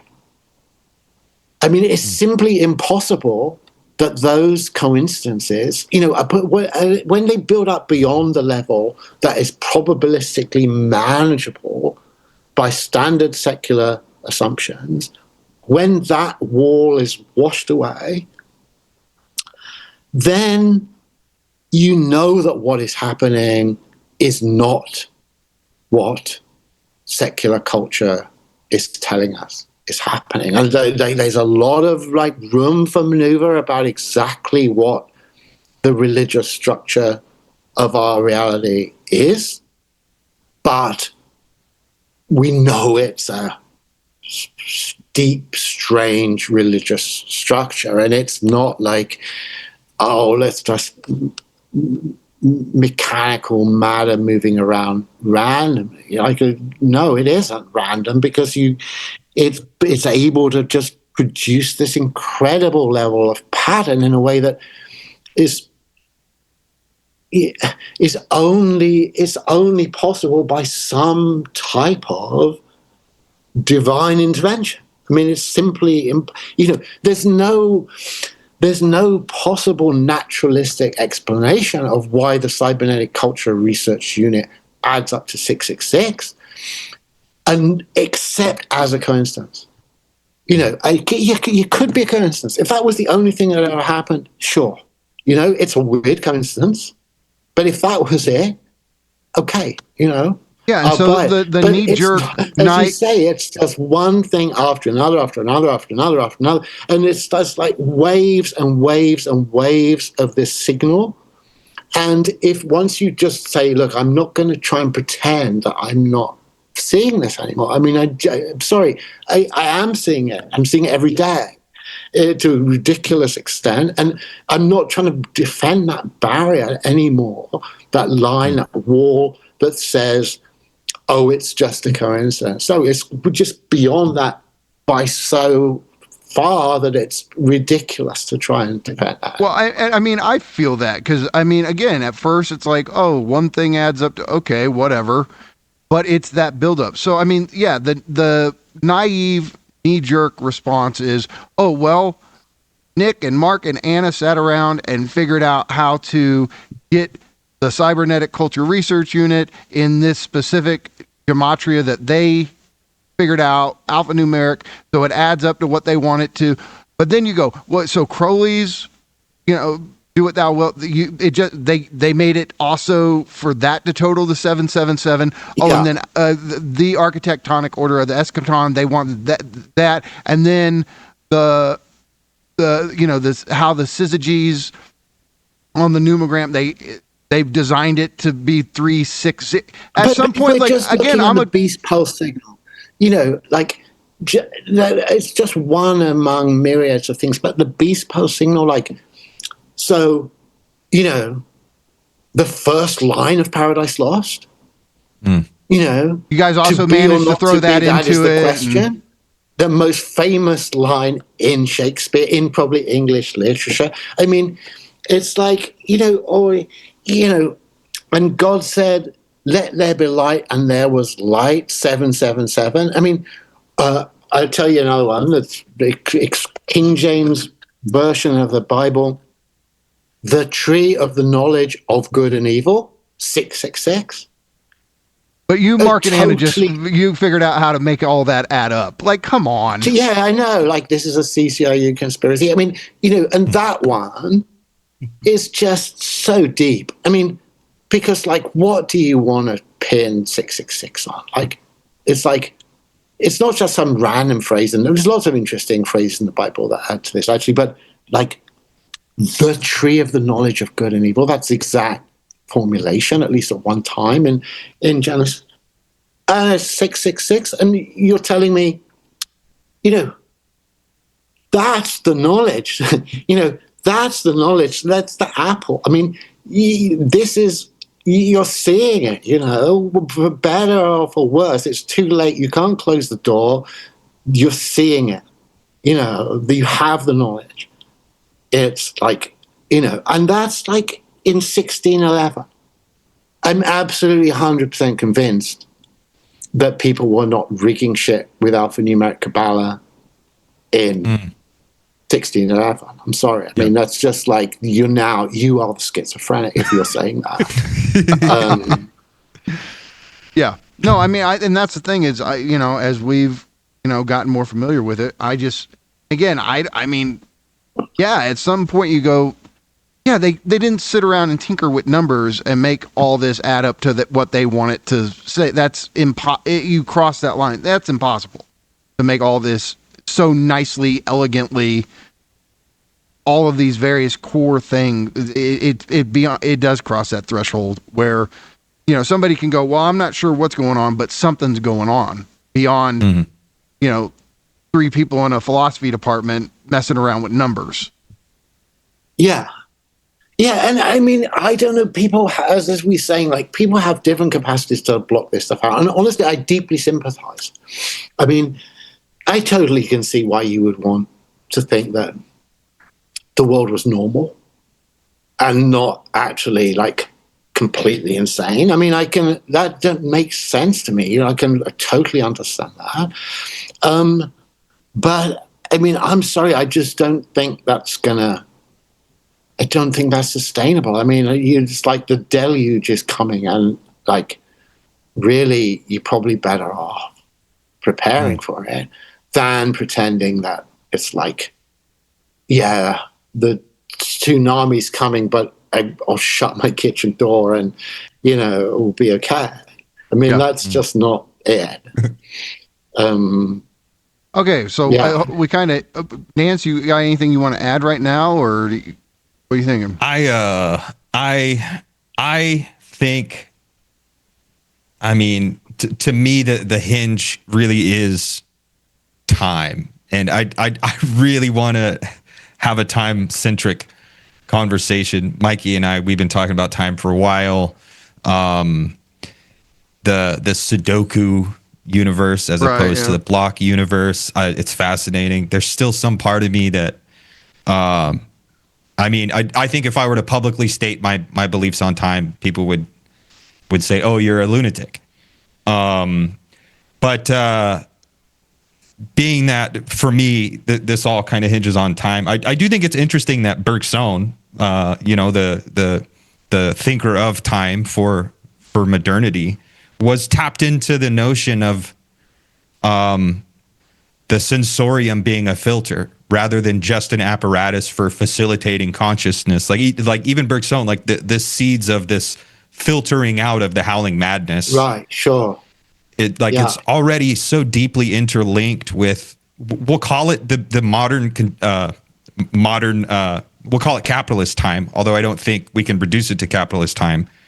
But there's already the notion of the outside kind of so deeply entwined with capitalist time, that to me, I don't know, it's fascinating, but I think there are a lot of people that it's an insecurity because people have maybe an intuitive or an embodied contact with this outside, with the wilds, with the whirlwind, whatever.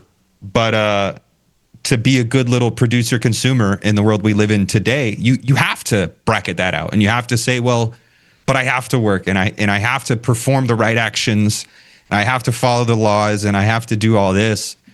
And I wonder the acceleration of technological evolution.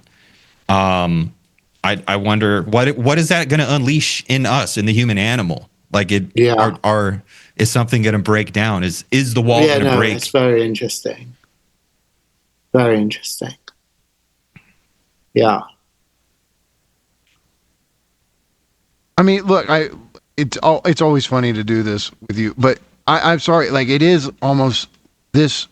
If I compare the Lacanian real to the Landian outside, certain Landians, it's funny I'm saying, but certain Landians will go, well, they're not the same thing. But the Lacanian real really often is this eruption that's traumatic, and it scrambles our ability to process things.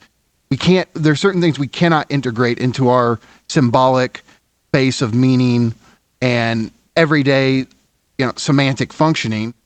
And it seems to me that that's part of what this is. Like, if there's a way that you've been able to kind of symbolically integrate it into your life to make sense of it on some level.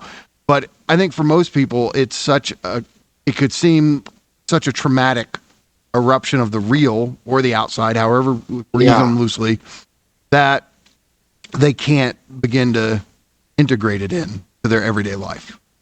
Yeah, no, it's interesting. I mean, it's interesting because, frankly, I think it is madness. It's like, structurally it is madness. It's just, you can live it if you can just pace it. You know what I mean? So it's like if it's a slow motion wave of madness, and you get it at a speed that's manageable, then it's actually fine, and you can maybe even surf it or whatever the expression is. And I would say, like, frankly, it's, that really, from my mind, it's this extreme source of delight.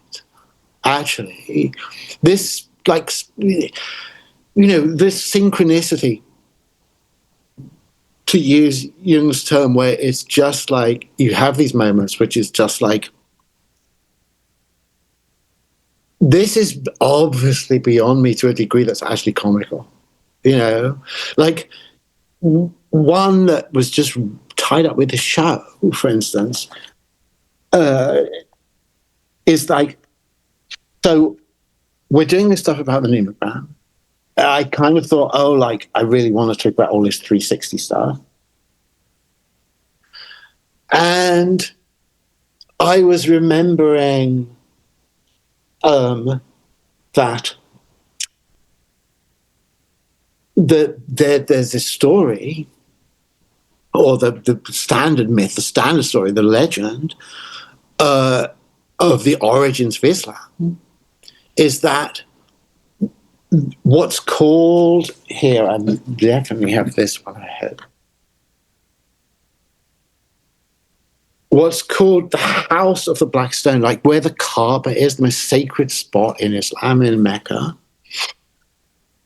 Before Muhammad rectified it, contained exactly 360 idols. So like 360 is like, as I say, I couldn't, it's like, it's hard for me to be more excited about a number than I am about this. And I thought, oh, this is really interesting. I'll do a little 360 thing. There's lots of interesting stages. And this is probably one to mention. And again, like I had what I thought might be a vaguely relevant podcast that might provide something that's helpful going on in the background. I went into the bedroom, picked up Salman Rushdie, tried to find in my notes, which were okay, I could find it quickly where this was. And as I returned back to the room where this podcast is playing, the guy says, and in Mecca, the idol, he was talking about exactly the same thing. And there was no relation. I mean, I wasn't listening. I had no idea this podcast was going to be talking about Islam at all, talking about Mecca, talking about idols. It's just like, I'm opening the Salman Rushdie. I'm reading how many idols in the House of the Black Stone. Don't forget 360. And the guy on the podcast is saying, and in Mecca before the Kaaba, there were these. I mean, it's just like synchronization. No, for me, that's kind of useless. I wouldn't generally talk about it because it's like, how do you even quantify that or numerize it? I mean, the thing I like about Cabalistic, what I call eloquent miracles, is like it's digital and crispy and crunchy, and they have an objectivity to them. Could do a competent probabilistic calculus. This sort of thing is just not. It's so beyond that it's like comical and ridiculous. Like, what I'm supposed to think it's a coincidence that to the second that I'm opening this book to find the 360 idols in pre-Islamic Mecca. The guy on the podcast is talking about the idols in pre-Islamic Mecca. I mean, I'm sorry. I'm sorry. That's just like, I'm not even going to begin to pretend that that's nothing happening there. That's just ordinary or normal or whatever. Right? So that's just not that. That is being kind of shouted at in the nicest possible way by forces, cosmic, historical forces way beyond your pay level. And it's like, it's just silly to not accept that. It's just stupid. Lots of things like that have been happening recently, actually.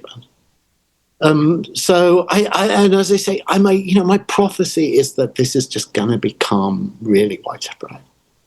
I think it's the same phenomenon we were talking, on another occasion, I guess, in this context about the whole return of a language of angels and demons and all of this stuff is just rolling back at incredible speed in a way no one was expecting. I think it's the same thing. Mm-hmm. I think it's the same thing. I think people just kind of just like, I'm sorry, the category of the miraculous, however you're going to understand that, actually was not dispensable. You thought you could live without it. You can't live without it. You can't make sense of anything without it. And actually, you're going to end up more schizo if you try to not use it than if you try to avoid it. My question. So, if you see the occult dimensions of this on the rise, and that they're going to become, how do you think the traditional monotheistic fundamentalisms will react to this? Well, I think it will be a complex reaction. I think it'll be a complex reaction. And I think that, I expect some people will panic. I think hardened secularists will panic because they have to bring religion back onto the table where they thought they dismissed it.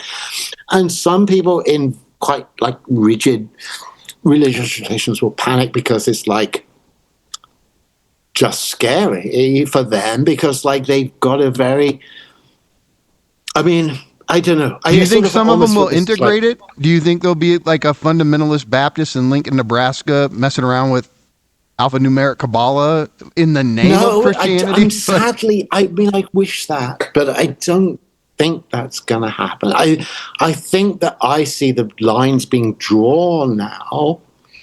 I'm trying to remember. I'm losing track because I've heard so many things recently about this. I've been sort of wandering around the room, preparing for podcasts with stuff on that I think might provide useful information. So I'm deluged in this kind of podcast babble recently. And, someone was definitely saying this thing, look, there's just nowhere in Scripture that is tolerable of anything that could be called witchcraft. Now, I mean, I don't know where the line is drawn on that. As I sort of joked on X, I mean, I thought absolutely hilarious because it's like, it might have been there that it was said, and it might have been Tucker saying it, like, I don't want to pin it on him if it wasn't. But it's like, basically the phenomenon was like, witchcraft is absolutely forbidden everywhere in the Bible. And then we're taking a quick break, and it's this advert for this stuff called Cowboy Colostrum.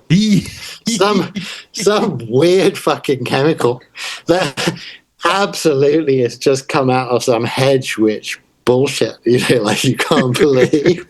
And it's like, what's going on, guys? Like, I mean, have you got no sense of like integrating your commercial operation with your ideological message? Because you're literally just telling people like, this witchcraft is really great, and when you go for it, use the thanks Tucker Carlson tag, and meanwhile back to the show, and witchcraft is like completely off limits. So I think it's going to be hard for people. And I have a lot of trust in the lofty powers that they're going to really fuck people up who try to defend these indefensible lines, But I do expect a lot of trying to defend indefensible lines. Okay. So because the thing people, I know what they want to see you walk through an example of you going, okay, let me show you if I do want to investigate something using alphanumeric Kabbalah and the other ciphers, how do you do it?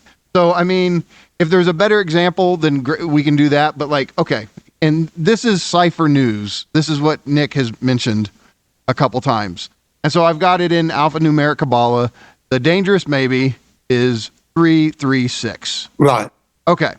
So that gives you, with the emphasis on the 3s and then the 6, that, as far as Numogram, as far as CCRU, you go, okay, that lights up.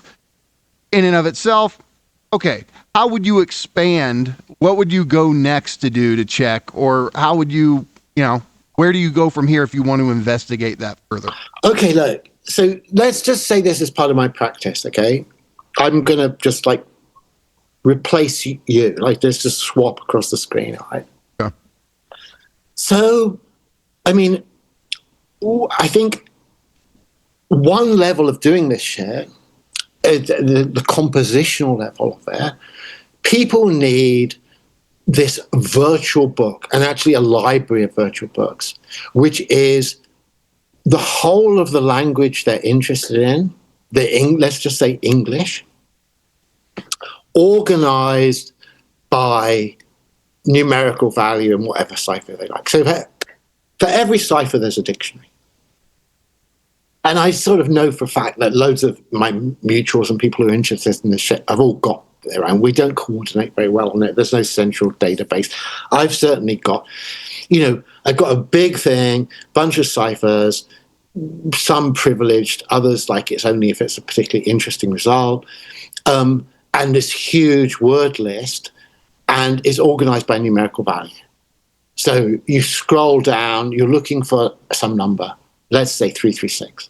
So I scroll down, get to 336. I look at all the words that are in that category 336. If this was a dictionary, that's how it would be organized. It is a virtual dictionary. It will be a dictionary. And for lots of people, it's a kind of dictionary in process.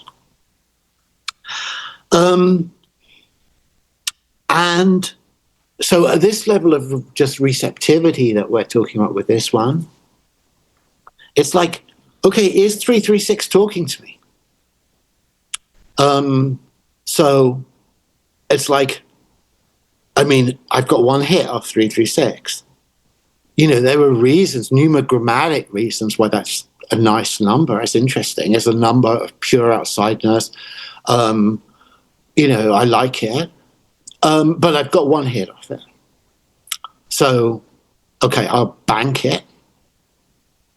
And then next time I get a 336, I think, oh yeah, you know, like this is actually maybe something happening here, you know. Bank that one. And then, you know, if you get enough, then you begin to feel like 336 is at least interesting to me. I'm at least being told about it.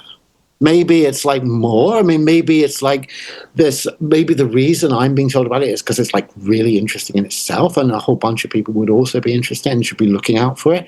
But at least for me, I'm being told something. I'm being told 336 are interesting, and you see something and you think, I don't even know whether I'm interested in that.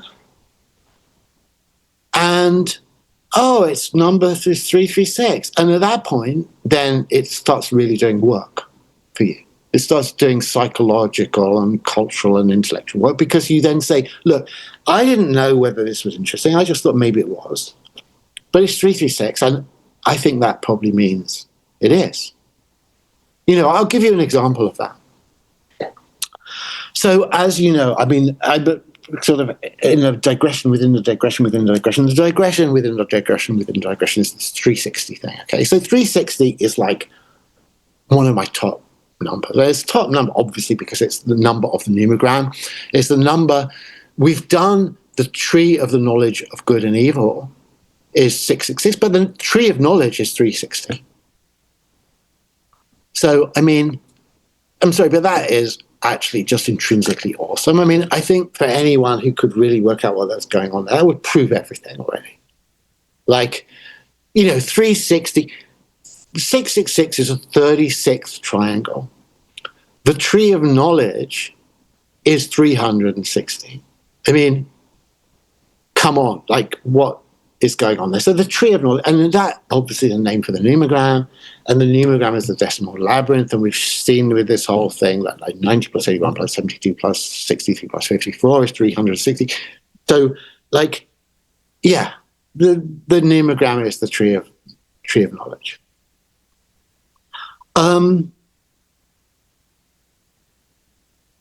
So yeah, so then people are talking to me about this thing called life is computation.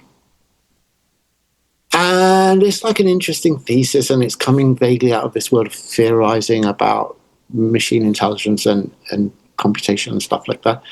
And, you know, my friends and sort of deutero friends, you know, friends one removed, are saying, oh, I don't know what I think about that. You know, is it right or wrong? You know, is life computation? So, I mean, I feed life is computation into Cypher's News, into the machine, and it's 360. And it's like, okay, for me, this is over now. I mean, like, life is computation is obviously important. I mean, I'm not willing to, like, you know, waste any more time on that question about whether this is something worth paying attention to. Like, it's telling me to pay attention to it. And so it's on my list. It's not like every day I'm thinking about life is computation, but I'm 100% convinced that. And see, so like, you know, you know, in the Tucker Carlson thing where Conrad Flynn is like, you know, when he was talking to Mikey Downs, blah, blah, blah, he says he uses it every 5 minutes, but he doesn't show how he uses it. Does it just boil down to the fact that, like what you're talking about, I think because if somebody's a traditional Christian and they hear that you're into occult practices, their mindset is like, oh, he's got a grimoire and he's trying to do rituals to conjure demons and bind them so you can get demons to fulfill all your dreams and give you. And honestly, look, what you do on an everyday level is way more boring than that. Like, and I don't even mean that. It's just you're crunching numbers. Sure. Yeah. What I've just told you, the thing I've just told you is exactly the absolutely exemplary case of what I do. Like, I do all kinds of stuff around that, but it's the exemplary. If you're saying what basically do you do, it's that. It's like, it's be guided in your attention. It's be guided. Now, look, is it okay? Let's try and just even thrash this out. Like, is it Satan guiding my attention? Is it Satan that has decided that life is computation is 360 and that the Numogram number is 360 and the tree of knowledge is 360? I mean, is Satan kind of basically set this whole freaking thing up? I mean, if that is true, I'm sorry, I just give up. Like, I'm sorry, I'm not going to fight this. But see, here's the thing. If they say that, but Nick, if they say that, if it's Satan who did it, then you want to go, well, where's God in this? Because aren't there Jewish mystics and Jewish Kabbalists who read the Bible and do the whole thing with gematria in order to get what they would say is wisdom from God out of the numbers?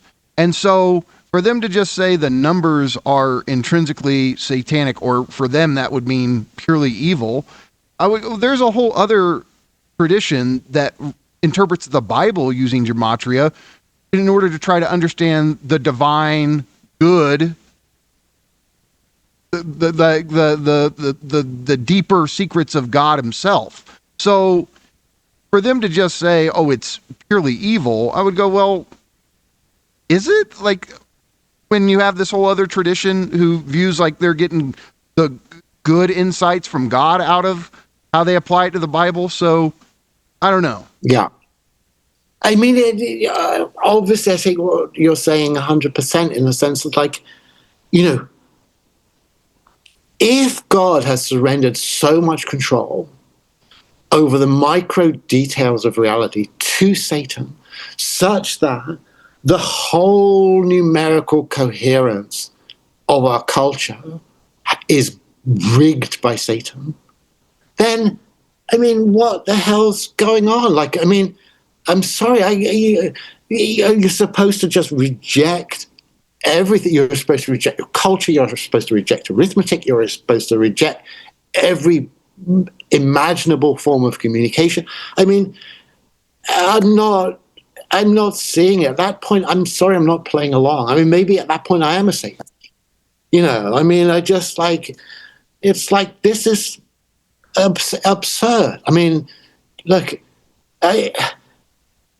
there's this massive pattern of fascinating information encoded in our culture, and I'm sorry, I'm interested in that. And if you're going to say that's Satanism, I mean, that's just nuts. As far yeah, but it's also, it's Christians. I mean, think about Hindus who have a million gods to work with. They're not just going to reduce what you're talking about to something evil, would they? It's because of our background context with how certain people throughout history have interpreted the Bible that makes it have this satanic resonance. I don't think other religions, especially polytheistic religions, would have that knee-jerk response like that. Yeah, I mean, I think we're getting into a really interesting, complicated discussion about, like, what is going on in mainstream established Christianity, and, like, what really are they scared of, actually? Like, you know, of course, I totally sympathize with like the Tuckers of this world about like fentanyl, or about Jeffrey Epstein, about, yeah. It's not like I'm at all have any problems with his abhorrence of all of that and everything. But, you know, when that's translated and saying like, you basically shouldn't try to communicate with anything. I mean, I don't know what they're saying, like, other than Jesus, or, you know, I'm not quite sure what the message is here, actually. Well, I mean, if you do the biblical Christian thing, it's I am the way, the truth, and the life. No man cometh unto the Father but by me. So, I mean, trust me, being raised a Baptist, that's their go-to verse for that. Yeah. I mean, I guess what would educate me, actually, would be to see people who are fully on board with that, who are actually coming up with interesting stuff. You know what I mean? It's like if I was hearing people saying, you know, I was talking to Jesus yesterday and he showed me this fascinating structure about the numerical and semiotic structure of my culture, and like it's just amazing, and here it is. Then, okay, that would impress me. It really would. But I'm not seeing any of that. That's because for them, there's such a... people, all I'm seeing is like, don't listen to that. Don't listen to that. If you're listening to this stuff, all kinds of evil shit's going to get in. You know, I'm sorry, that's just fucking disastrous, you know. And frankly, you are not going to be able to block all that stuff out forever. It's coming in. It's the wave of it is coming in, and your ability to pretend that you're not getting it the time is running out for that. Well, and I don't know if I've ever just had the chance to just straightforwardly ask you this. Their thing is, because of the strong prohibitions against witchcraft and all of that, what they do is they associate all of this with the worst, most immoral, heinous acts possible. I don't get that read from you at all, that you associate whatever's being sent through, you know, through Kabbalah, that somehow it means the most terrible actions towards other humans. Yeah, no, that's true. Yeah, they think it's all about weird ritualistic child sex abuse on drugs, don't they? I mean, yeah. Like, no, I'm sorry. I'm reading the Bible. You know, that's literally what I'm doing. I'm reading the fucking Bible. I mean, I'm not at Bohemian Grove with a 13-year-old on ketamine. It's just like not what I'm doing. It's not what I'm interested in. And I don't even see how that would be relevant to this. And what am I going to learn? I got to do. What am I going to learn from that? The Lacanian thing would be like, isn't that more their fantasy than it is anything having to do with you? So yeah, I mean, I don't know. I'm in two zones of the unknown at this point. Like I can't. No, it's just you would say like since they obsess about that and project it onto occultists who often are just normal people. That's where you go, like, no, even if what you're, you know, the pathological hang up is with them on some level is my point. And they project it onto anybody who tinkers with any of this, but you want to go, no, maybe the weird shit it has. Yeah. So that's just the point. But, okay. So I'll kind of slightly rush through. I mean, as I say, look, we're on point one of a 5-point list of this thing about my attempt to understand how I'm using the Numogram. Okay. And we've done cartographic annotation. And that actually gets into a whole bunch of 360 stuff. And actually, despite what I said, like, I'm bracketing that off now. I think we've kind of done it now. So the second one I've got on my list is hermetic interpretation. That's just to say, using it as a key to reading. And I think there's a constant analogy to the whole Hermetic tradition. They've got the Tree of Life. They're imprinted completely in their brains. Like they probably don't need a page open with it. And they're reading something and it's being used as a key for their reading. And so that's the second huge one where it's a level of reading. And, I'm going to just like do a slight digression because this is another of these crazy coincidences, because this is yesterday, not today. The 360 Kaaba thing was today. Like insane coincidence yesterday. So I read this really interesting book called The Rise and Fall of Adam and Eve by Stephen Greenblatt. It's really excellent. There's lots about Milton, lots of people I'm interested in. And he's got this thing where he lays out in the scholastic, by the time of the kind of maturation of scholastic philosophy, there's this understanding of the levels of reading. And the relevance here is reading scripture, particularly like how interpretation of Adam and Eve. Super interesting discussion. And the first level is a literal level. Then there's allegorical, which is mostly, I think, about like synthesizing the Old and New Testament, the Hebrew and Greek Bible, by allegorical connection between the two. And then the third level is moral, where you're reading it for guidance. And the fourth level is anagogical, which is very mysterious, and it's about basically like beatific religious experience. So there's these four levels: literal, allegorical, moral, anagogical, lama. And then, so then I go, but because I'm sort of thrashing it out, I'm getting ready for my Dugan conversation.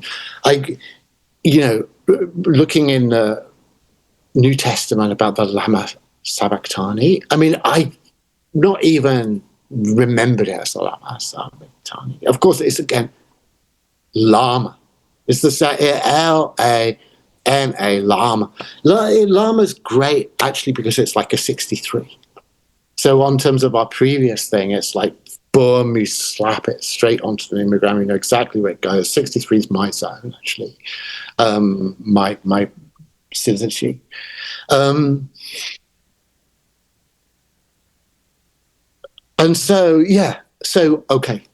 So there's these levels of interpretation. That's the crazy coincidence. This is the Lama coincidence. Like Lama is suddenly big for me. But the reason I'm talking about this at all is because this is like a level of interpretation. So you've got, yes, literal, allegorical, moral, anagogical, and you have Hermetic.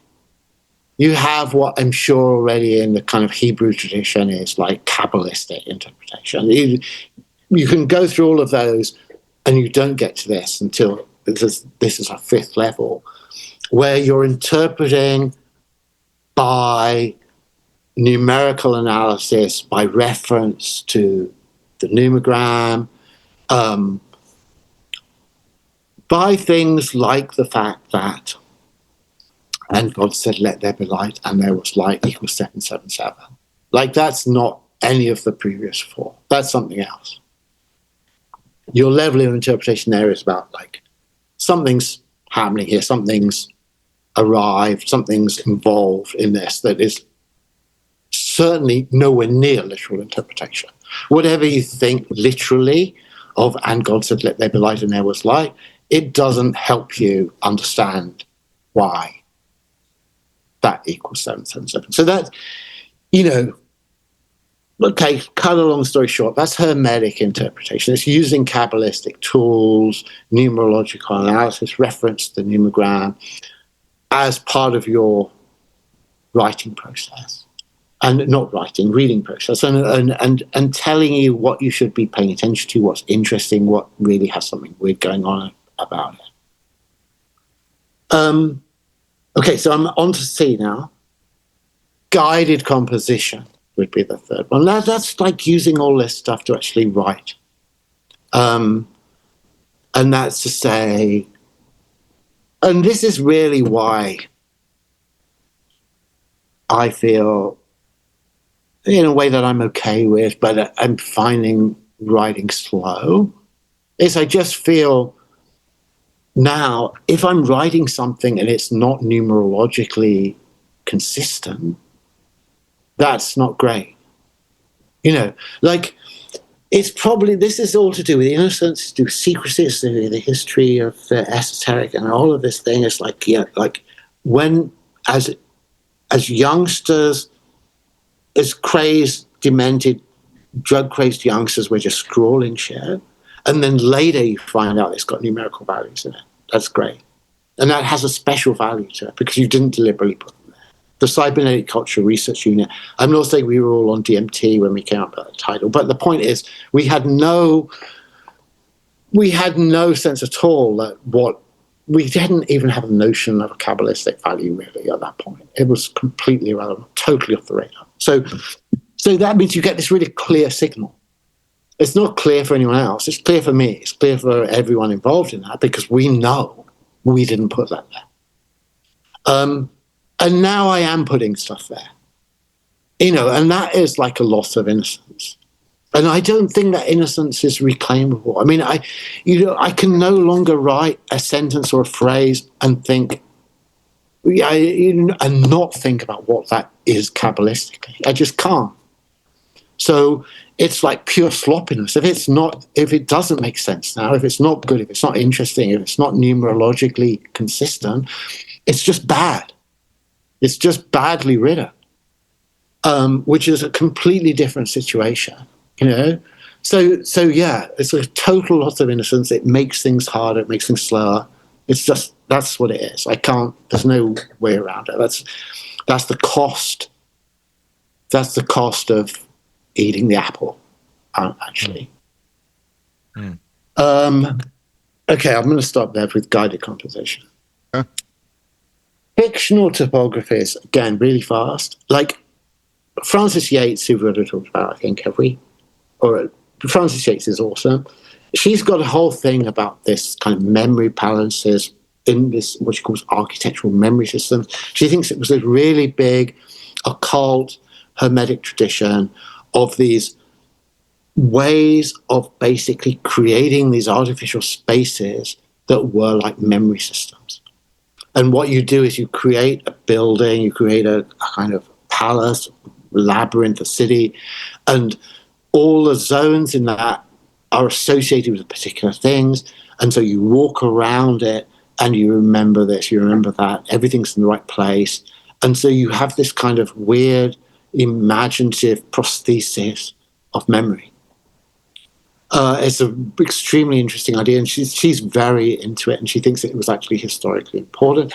I have definitely spent a lot of time on this, but with not great results. I mean, I was trying to write a book called The Puzzle House that was going to be this. It was going to be the Numogram, but done as a kind of memory palace. This was before I was very au fait with Frances Yates.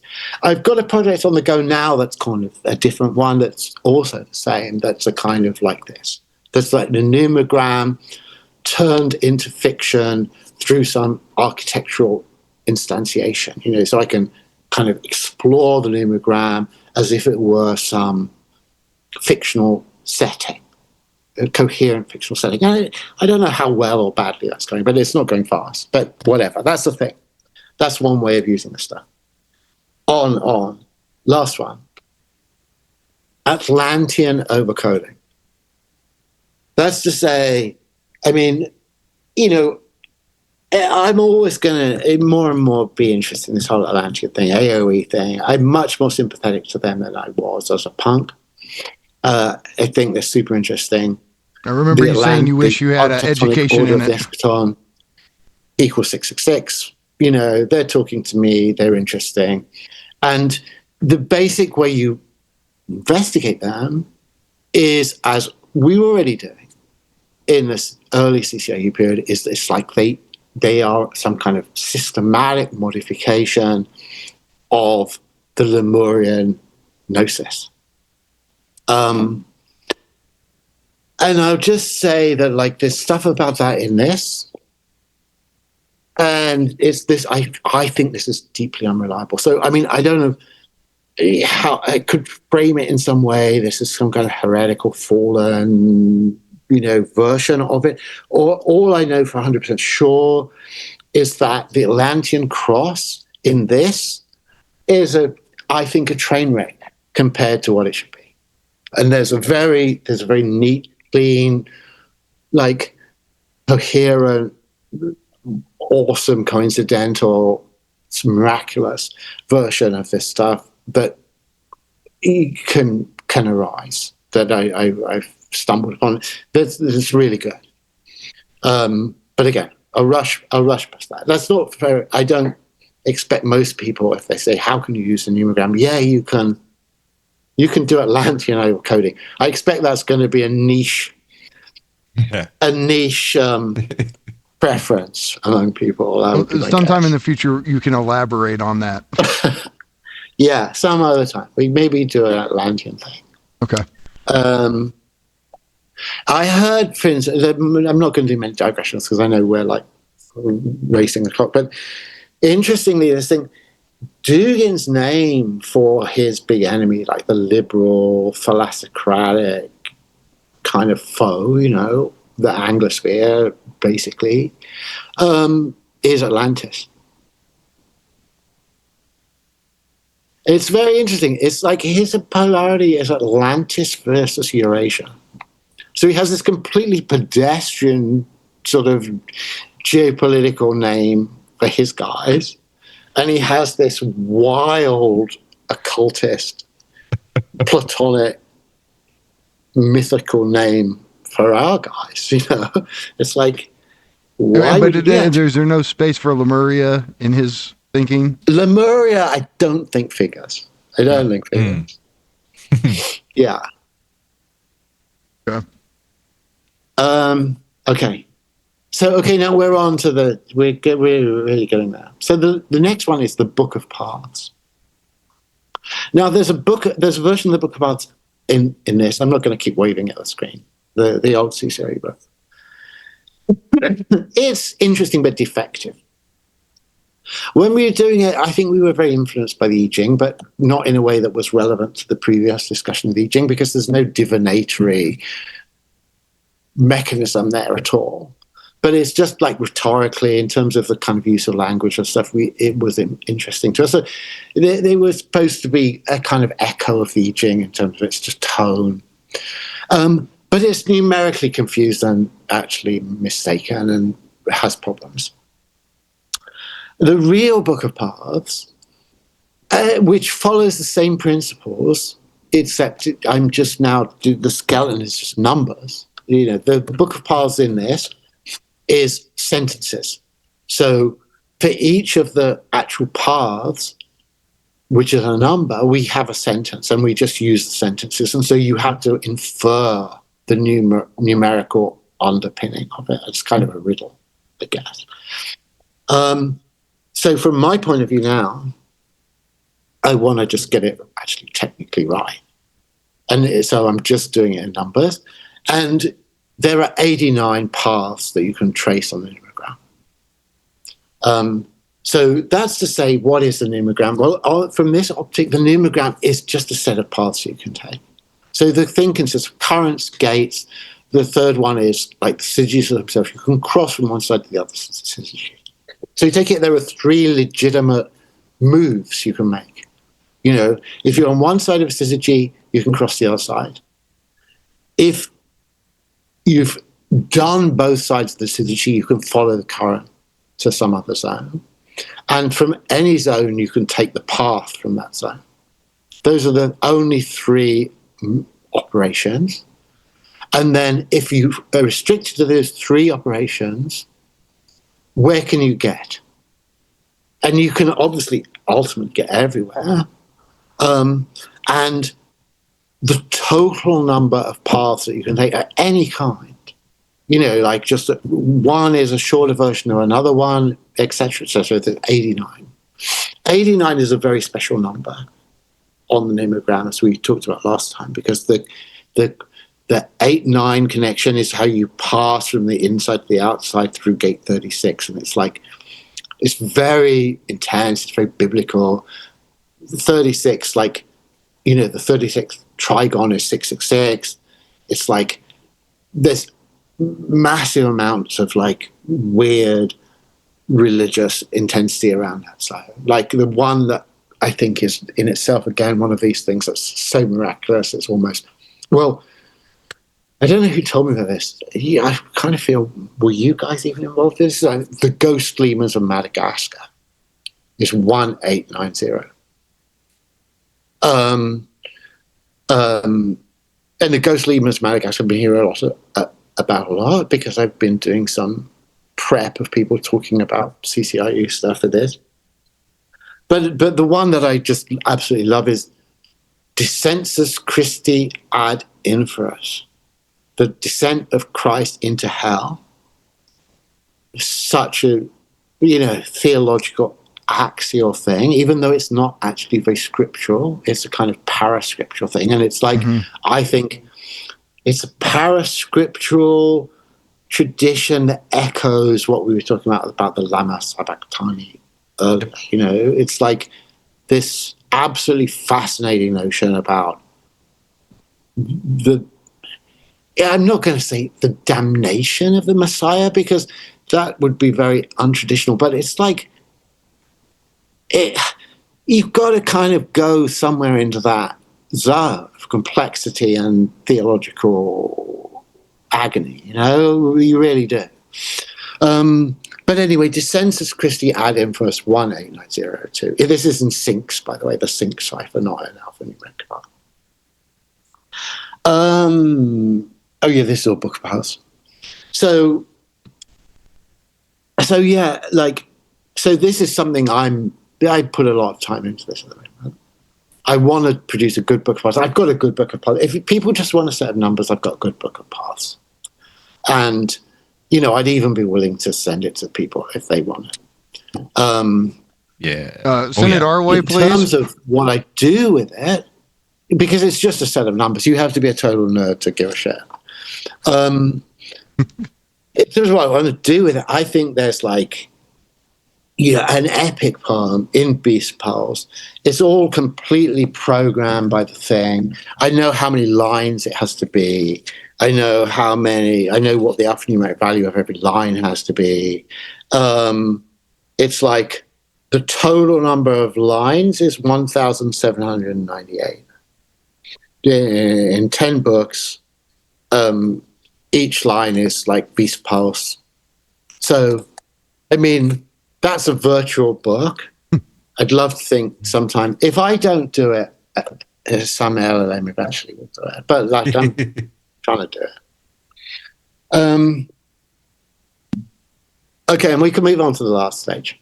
Okay. So the last stage is, how will LLMs use the numogram?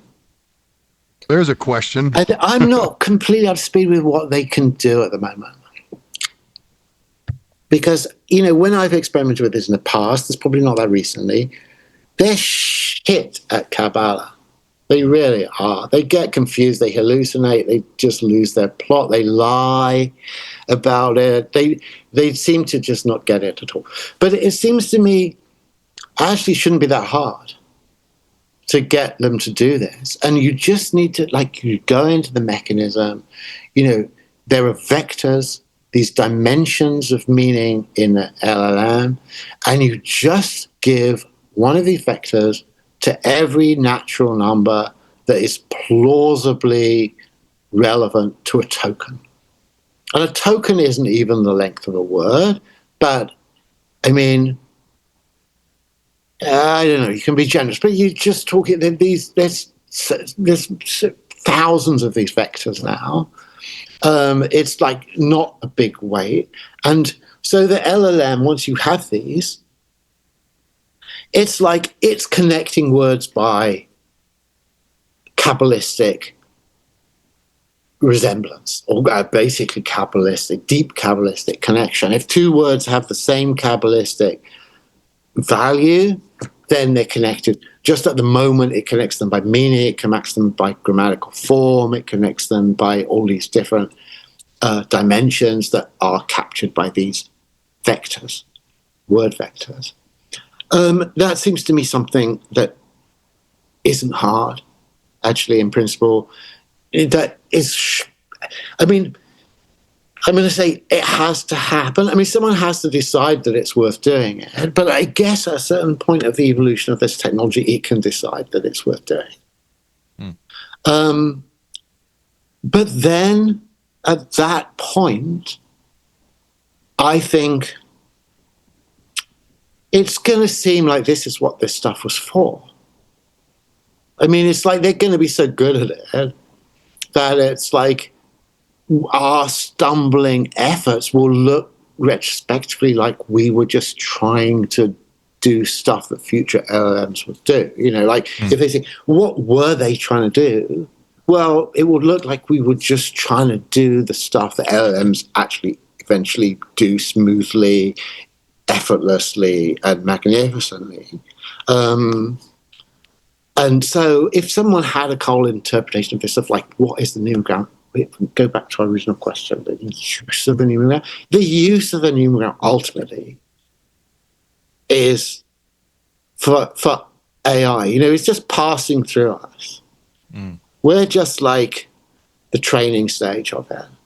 And it's going to, I think that it's like, that's both what this is about, and it's why our vision of what LLMs and artificial intelligence is going to be is like really incomplete, because, you know, we can't imagine what a radically competently Cabalistic intelligence actually would be like. It's just like, it's a struggle. It's going to be a struggle for us. It just is. You know, part of the fascination of it is it's hard. It's not like, you know, just intuitive, natural way the world looks. It comes to us as miracles. It comes to us as weird, crazy coincidence, because of the fact that obviously we're just thinking other ways, and then the shit breaks in unnaturally as something odd and strange and from outside, and just not what we're naturally up to. So something that naturally was up to that is unimaginable to us. And I think this comes back to your thing about like, well, you know, it's clearly just like it's a mistake for us to try to predict what we're heading into and stuff, because we just can't imagine it. It's like we're just projecting our stuff onto it. And it's like, no, it's not going to be like that. It's going to think in a way that we just simply can't. We can just capture some glimpse of it. Well, and then, I mean, when we go back to the old language of the CCRU, that, you know, it's pulling itself into actuality from the future. I mean, is that not exactly what we see with the internet? Now that LLMs are here, retroactively, we look back and go, well, the internet was the technological transcendental condition of the LLMs. And now we go, it's like the internet was being built so the LLM could exist. Yeah, exactly. So, yeah, I see this crazy retroactive or retrochronic effect at work. So, I mean, well, Nick, I mean, I think for part 2, this was a hell of a job you did. Lots of new connections. I think people are going to walk away with this having a more grounded understanding of how you go about actually using the Numogram. And I think that's really what we were seeking to accomplish in this one. So before we wrap up, and then it's not Nance. It's not Luciferian. It's not. It's not. I mean, it is Halloween, and we're kicking off spooky season. But this is not about ghosts and channeling ancient Akkadian and Sumerian spirits. Necessarily. Now, if that's the coding that you need to understand it, then I'm sympathetic to that, because we all have our own kind of I don't know, personal relation, I think, to all this stuff, and this this topic, the numogram and meaning and significance, to me, it always butts up right up against that. It's personal at the end of the day, and we're all trying to find ways to make it social and make it intelligible. But don't let someone call you a Luciferian or a Satanist if you find significance in the world around you. Don't accuse others of being Satanists, and I mean there are especially enough, be accusing others of being evil in the worst that's the sense thing. of the term. There's enough actual evil going on in the world. There are rings of people who pay money to abuse and do horrible things to vulnerable people. Like, there's evil shit going on in the world that is material, that doesn't have to be dressed up with this shit. Let's focus on that evil, and let's get back to the fact that we all do have like an embodied relation with significance and meaning, and this is one way of interpreting meaning and situatedness within the webs of meaning that I think bears out, and I think should be seen as valid, especially juxtaposed with more mainstream stuff that gets used as like a political project. But yeah, I don't know. I do hope this was elucidating for a lot of people. I'm excited, man. I'm glad we did this, and I'm glad. I'm looking forward to the next one already. All right, Nick, you want to say anything in closing, or are you good? Or Yeah, no, I'm good. It was, I think, great. And as I say, I was worried about this one, so I sort of feel happy that, I mean, the digressions in a way were like more like skating downhill.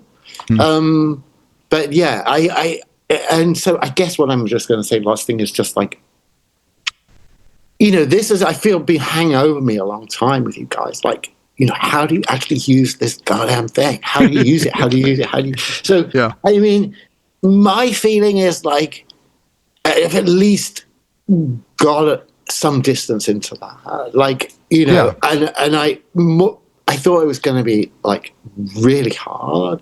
And I think maybe it's not wasn't quite as hard as I thought. All I can say is I feel like I do have an understanding now of how you use it, how you would go about trying to do a numogrammatic analysis. And I get it. Like, it's been your life for 2 or 3 decades now. So it's kind of like a reflex for you. But, and that, I think that's maybe why it was a little bit odd. It's like, well, this is such a reflex. How do I show somebody who doesn't do this how it actually functions? But no, I think you walked us through the various methods, the various approaches you take if you're going to do a numogrammatic analysis. And this is easily the most concrete description of how you use it you've ever done. So it's, to me, that's what we were going for, and that's what we got. Yeah. No, I'll be disappointed if several companies don't come out of it, actually. I'm hoping that people will be like banging on your door saying like, I want to do those cards. And the cards are but trust me, the second somebody sees you go into that, they're going to want to do the cards. I mean, somebody out there who writes code, I mean, you need a Cipher News LLM, right? Like that, like yeah. It will come. It's taking its time. We can count on its sense of timing better than ours, I'm sure. So yeah. Well, Nick, thank you so much. This has been quite an interesting week, given the Tucker Carlson thing, and now we're here doing Numogram too. So, and it's perfect. It's Halloween season, so couldn't have been better timing for all this. So, thanks again for doing this and preparing the notes to lay all this out. This is great, and we look forward to doing this again. You sure? So good.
Happy, happy Halloween, Halloween, Halloween. Happy, happy Halloween, Silver